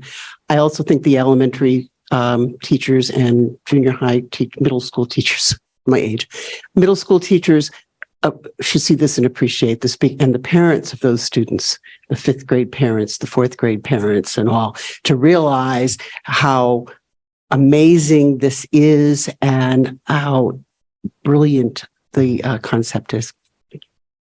Thank you, Chair. Board Member Victor. Thank you so much. And thank you for this work. I hadn't seen the final version of the portraits of the graduate and the community, and I'm just really blown away by the work. So thank you so much. While we were going through this presentation, I pulled up the resolution that the board passed to help kick off this work. And interestingly enough, it was passed on October 11th of last year. So just, and I think in just rereading the resolution, I don't believe that we've understood at the time how much we would accomplish in a year. So just really want to recognize the progress we've made. My question, I've a couple questions. One is in high school design work now. I know I'm just, again, looking at this resolution that we talked about it in terms of Portland High School during PAS and Portland Adult Ed, and not Casco Bay. And I'm just wondering, is that still the concept? And then two, in the legislation that was passed, does it allow for us to include Portland Adult Ed? Because I know that has been our vision, to have one facility and to have Portland Adult Ed integrated. I think that's work that in terms of the first question, that's going to be engagement, with the design team to bring forward a recommendation, right? Ultimately, part of that'll be decision making here at the board level, but that's a charge of the design team about the role Casco Bay plays within, this proposal. And I'm not aware of any limitations about the role of adult ed. It would seem very consistent with the integration across the kind of educational space and the kinds of opportunities, but that'll be something we learn more about as the rules come out. Okay, thank you. And I'll just say from my own perspective, and I think why Casco Bay wasn't included in the resolution, is I think as a institution, we have a track record of finding it hard to stay true to institutions within institutions, such as the Many Rivers program, a beloved program that really ultimately couldn't survive within a broader institution. So organization school. Casco has such, a model that I think, all of us are so proud of. And I want to ensure that we're not putting that model at risk as we move forward. So I'll just put my 2 cents in now and bring us back to what was actually in the resolution, which did not include Casco. But I hear what you're saying is TBD. Vice Chair Bondo? Yes, thank you. Well, thank you so much. What you just mentioned, brought Victor from the year last year today, and I see where we have moved forward and really recognize the hard work. I just need to refresh my memories on some of the pathways. So, when I see them, so we are going to 2 directions. So we have the portrait of the graduate and also the school community, right? So those are sub-communities, like those subgroups on implementing the portraits. Those are involving staff, leaders of the building, students as well. They are all part of the high school design group and also the work group as well. I just want to make sure we have the demographic on the people who are taking decision or bringing those ideas forward. So yes, there are students that participate from each of the schools on the high school design team. So they're at the table. And Pamela, you can speak to the work groups briefly, there'll be a role of significant kind of community engagement with stakeholders, students, staff, the broader community as we, move forward in this process. I think, as we continue to grow, the potential of pursuing this vision, to radically kind of alter the educational landscape in Portland. we're not, pursuing this is nothing short of that, right? And something that we have not seen in the state. There's not one of these in the state. And so that'll require a bunch of community engagement as we move forward this year. So for the students, so are we recruiting the student to participate? Is it just an open space for students, or is it just by choice, or we really, we targeting specific students to be raising their voice or to building to the portrait? There was a bunch of engagement last year, Pamela, you can talk about in terms of informing the portrait of a grad and the portrait of the school community. So, at each school, they, work to identify a small group of student leaders that sit as members of the design team, and make that commitment of the monthly meeting and retreats that we've had. So that's a smaller group, but the additional engagement opportunities, certainly we had significant last year, and that'll continue this year. Maybe we have some more follow because I just want to understand how those subgroups. Maybe I need to attend some of those meetings to get more sense how those subgroups are working. So we have a rotation of those are the same group are bringing the same ideas, or are we rotating to incorporate some different voices, or we just one specific and static group? Then we working through all the process. Well, again, I think there are different groups working kind of across different timelines. Like the first two bodies of work that Pamela referred to are really about work happening now, right? And engaging in work and kind of implementation for now. So that cross-district PD is meant to impact instruction that's happening now for students.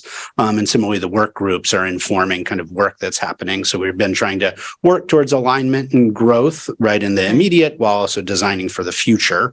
The design team, we have prioritized, a relatively consistent group of folks that, Pamela helped to recruit over the past year. And there's value, and I would argue strongly, in helping to bring, that establish some of this vision and are going to continue into the work and the development of the proposal. And right, that group has a responsibility, as they did last year, as Pamela facilitated and coordinated, to do significant community engagement. So it's not just those voices on the team that are informing the proposal, but we're actively reaching out and getting additional input. And that'll continue this year as we develop the proposal. All right. I will go a little further with my questions and because I really need to get a little more on the high school design team, because that's the core value of the mission we want to accomplish here. So because when I just need to look at the student, because they are graduating and we are rotating different ways. So I just need to understand a little deeper. I think I may join a couple meetings to get my questions answered. Thank you. Thank you, Chair. Board Member Grant? Thanks. I can put a little more meat on the bone for Member Figdor's question, just because I have scrutinized the rules quite closely. It just uses the language of required elements. So I think what the rules set out are a floor of things that we have to include in a proposal, but not a ceiling. So I think we can include something like adult ed, even though it may not be spelled out exactly. Board Member Grant, could you say that again, maybe closer to your computer? It was pretty hard to hear. And you got it? Or Member Grant, I think I got it, which was that, that the current rules, right, that have been published lay out kind of a floor of what's expected, but not a ceiling. So, well, if it doesn't name explicitly, that adult ed must be included, it also does not preclude adult ed from being included. Or can you hear me better now? Same adult at the current one that we're working with. Yeah. Okay. Does that make sense to the people that asked the questions? Okay, yes. Great. Beautiful. Anything else? Yes, Board Member Bryden. Thank you, Chair. I'm just going to sort of echo what others have said about how exciting this is and, appreciation, gratitude for all the work that's gone into it. Yay. So I have a couple questions. So can you talk a little bit about how this work is going to dovetail or align or whatever other verb with the strategic plan?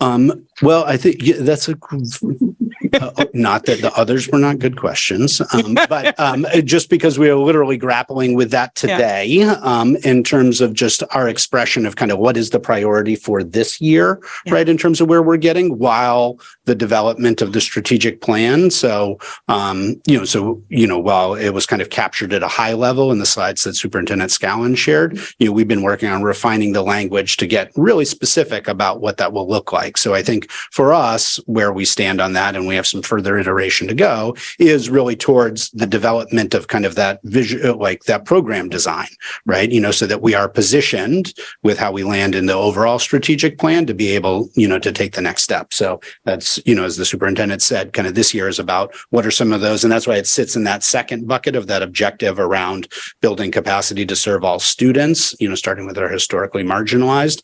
A lot of those efforts are about like, how do we move that forward to kind of ready the system with things that, we'll see through our process, how that gets articulated for the next 5 years, beyond this year, but that we have moved it forward for readiness in that way. So. And I would echo that. I apologize. Shockingly, today is my 10th day or 11th day. So I am mask free despite my performance. So just don't worry. So I apologize for the coughing. In terms of the question around where the high school of the future sits, I actually think that's a question that we're going to look to answer as part of the strategic planning process. And so I anticipate that it is part of the work, but that's going to be something that we're going to wrestle with as a community about where we want to place it in the priorities and along the 5-year work. The one thing that Deputy Superintendent Townsend talked about and Pamela spoke about is I think right now the work this year is to continue to make sure we're like ready and continuing to move forward with our high school work so that we're in a really good position so that when the questions get answered about what is the application process and what are the steps, we're ready so that if the answer is we want to put priority and resources behind it, we could start that as soon as that's the case, or we could say that it is a later priority. Thank you. My next question is, so taking the optimistic view, the state's going to say, yes, here you go. Have some, I want to confirm an assumption that I have. I assume the state would not give us all of the money to build a new building. Is that correct? Or like, would there be a cost implication for the district as part of that equation? Or is it early days to be saying that? I'll definitely say early days and, Member Grant. I mean, my understanding is that this is, and familiar with some of the other, not through this program, but, Auburn just opened a brand new high school, historically Sanford did, my understanding is that this is the vast majority, if not all. I mean, certainly there will be costs for us to consider in many facets of decision making. So I do think it is very early days. I mean, the kind of scale in campus, talking about location and staging, right? There are going to be a number of implications that we'll have to work through that may have costs attached to it. So I don't want to represent that the state's going to cover everything, but this would be, significantly different than the kind of local bond through the Buildings for Our Future that we are supporting here locally. Okay. I can just confirm that that is absolutely the case. Maybe our last instance of the state building a school was with the Rose School. And the district decided to add decided to move forward with some add-ons, a few things that the state wasn't going to include in the project that we decided as a city that we wanted to prioritize. And we spent a few, maybe, and I'm sorry, I'm pulling this out of my head and it's not accurate, but maybe $30,000 out of a whole new, the entire budget of the school. So, but we voted as a board to add those things on. But the state pays for building the school. Oh, thank you for that context and fingers crossed. So my last question is the pessimistic path. So let's say the state, so the timeline slide, I'm curious if conversations have begun or, how that conversation is going to go along parallel with all this work. If the state says no, is build only on the slide as a literal build the building, or, are we talking about ways that we can build, use the resources that we have to make sure that still do all this? Right. And I'm just curious about where those conversations are. Two things I'd say. One, and this maybe, we moved quickly, but in the strategic planning slide, the one with the kind of different purpose, et cetera, right? There's a call out there for portrait of a grad. So as we move through strategic planning process, that'll be another entry point. I know, kind of recognizing Member Opperman's points about engagement throughout the system, but that'll be a place to integrate it systematically in terms of what we're building towards in a big picture sense, right? So that we can align all of our resources from pre-K-12 to ensure really that's the definition of prepared and empowered. What does it mean to be prepared and empowered, right? It's the portrait of a grad. So that's one way it gets embedded. But the other work that Pamela's talked about, and Pamela, if you want to add anything, but just we have been working last year, the grade 9 work group, it wasn't codified yet, but that work continues right now to strengthen and align and build our programs to ensure that that's the kind of experience students have every day. So if we have an opportunity for this innovative new facility, great, right? That'll offer, other opportunities, but ultimately our commitment needs to be whatever the kind of physical construct of our buildings is, that the experience kids have continues to grow to be more and more consistent with what's expressed there. Super. Thank you. I appreciate that. All set. Great. Board Member Russell Better. Thank you, Chair.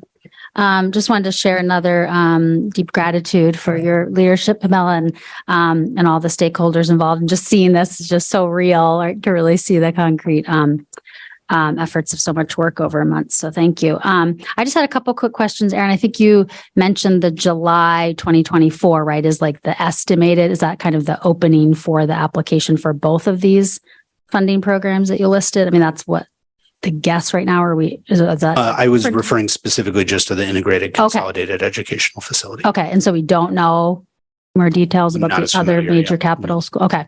I just was curious what, that's the guess time frame about the July 2024. And then when you mentioned before something about it hadn't been done before, because you just mentioned the Auburn, you were talking about like some examples of bigger projects that have been funded. But do you remember when you mentioned earlier something about, were you talking maybe about being able to, this legislation, being able to do the two is the piece that hasn't been done? No. So the state has not funded any schools under the integrated consolidated educational facility. Gotcha. And what I would call out is the 9 to 16. So the role, right? I mean, and this is going to push all of us, right, to like be dramatically rethinking what does it mean to like have this space. And that's why, where we are offering, USM is offering programming in this space. Southern Maine Community College, right? So it's a 9 to 16 educational facility. I've even had to get sharper in my language. It's not an integrated consolidated high school. It's an integrated consolidated educational facility. And so one of these has not been funded by the state yet. So that's really the new piece, that really specific 9 to 16 is what has not been done. Okay. And so we have that next July 2024. And then that's what then you were saying is through the State Board of Education would be, that process of the integrated consult would be going through. That would be sort of their process of letting us know what are the next steps in the time frame. And yeah, I mean, we anticipate getting additional guidance from them, over the course of the next couple of months, I would hope, right? And that's just when, as we understand it, when the window opens, to Superintendent Scallon's point, as we engage with this as a community, we'll make some determinations about, is that the right priority to like July 2nd, send something in, or do we need, because of the range of priorities and our capacity to do things, is it later than that, right? At some point. And what are the implications for that? So that'll be part of our process around how this aligns, to Member Bryden's question, how this aligns to our strategic planning process. But our understanding is that's when kind of the next round of applications opens, but we're awaiting further guidance. all right. Thank you. With all the unknowns, that helps just get a little piece of it more clear. Thank you. Last one, Board Member Apperman. I have a wish list. I noticed in the summer program, the bridging program, Casco Bay had almost 80% of their students participate. And Casco Bay is known for having a great environment and et cetera, et cetera, et cetera. I would hope we could try to figure out some way to get more students at the other high schools to participate. Wish list. Thank you. All right, we're closing it. Thank you so much for your work and for this awesome. I can't wait to put this on my wall at home. I'm serious about that. I'm going to geek out about it. Yeah, it's great work. Thank you. All right, and I'm going to. Oh, did I hear something? No, I'm going to move us along to the consideration and action to approve girls hockey, a hockey co-op. Beautiful. Do you want to speak to this before? Yeah, I'll just speak briefly and then appreciate Lance Johnson, our co-curricular director from Portland High, who leads kind of our hockey work in the system, to be here if there are any questions. But again, as we reviewed in the workshop on the 19th, over the summer, it was clear that our numbers had dipped in terms of girls hockey programming. And so, we were looking for partners to be able to field, kind of competitive, not just a competitive varsity team, but to be able to provide the right kind of, or opportunities at the right level for all of our athletes, right? And so have been able to find a partnership with South Portland, Cape Elizabeth, Waynfleet. That's an existing co-op. And we have an existing co-op of Portland and Deering. So we're merging together, as has happened throughout the state in hockey, in both boys and girls hockey. Many, up to 7 districts, I think, is the biggest I've seen, but, Lance can speak to that. So we're excited to move this forward for this year. Girls hockey starts, I believe, a little earlier. So we're excited, hopefully with your approval, to move this forward to the MPA for final approval. The co-ops, again, are a 2-year commitment. We anticipate, because of some of the cost sharing, as we covered last week, that we'll see a reduction in some of our expenses, about 25 to 30% in terms of what we would have anticipated to spend otherwise. But mainly it's around ensuring we have the right kind of athletic opportunities in girls hockey for all the students that want to participate. Beautiful. So is there a motion to approve the girls high school hockey co-op?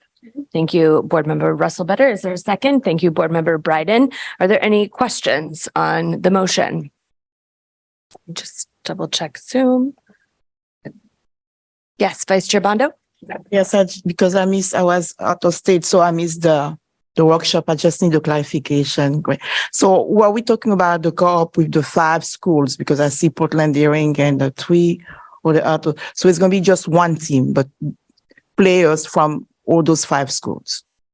Right. We'll have a varsity team and a JV team, but there'll be one working skating as one program. Okay. Yes. So we are going to rotate for the training for all so I was going to play out. So are they coming to us or are we going to them? So where's the majority of the time they'll be coming to us. We have the rink at Trobe Ice Arena that the city owns. So for the most part, we'll play all our home games at Trobe.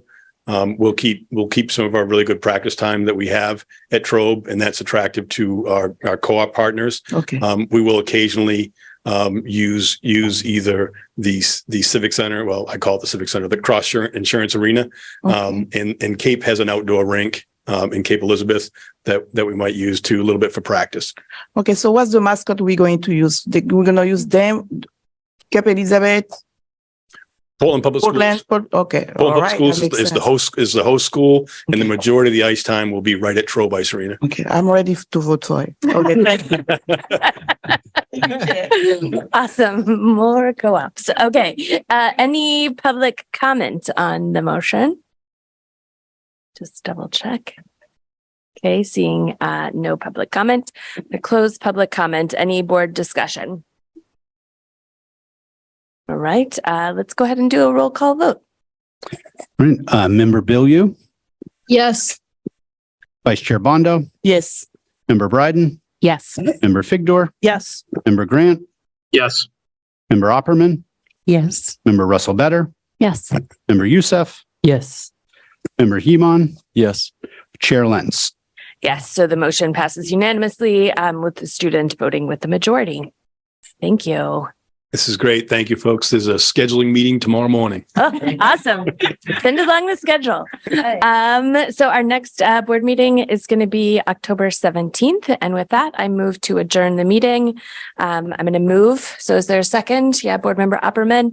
All those in favor? Thank you. So the meeting is adjourned at 8:33 p.m.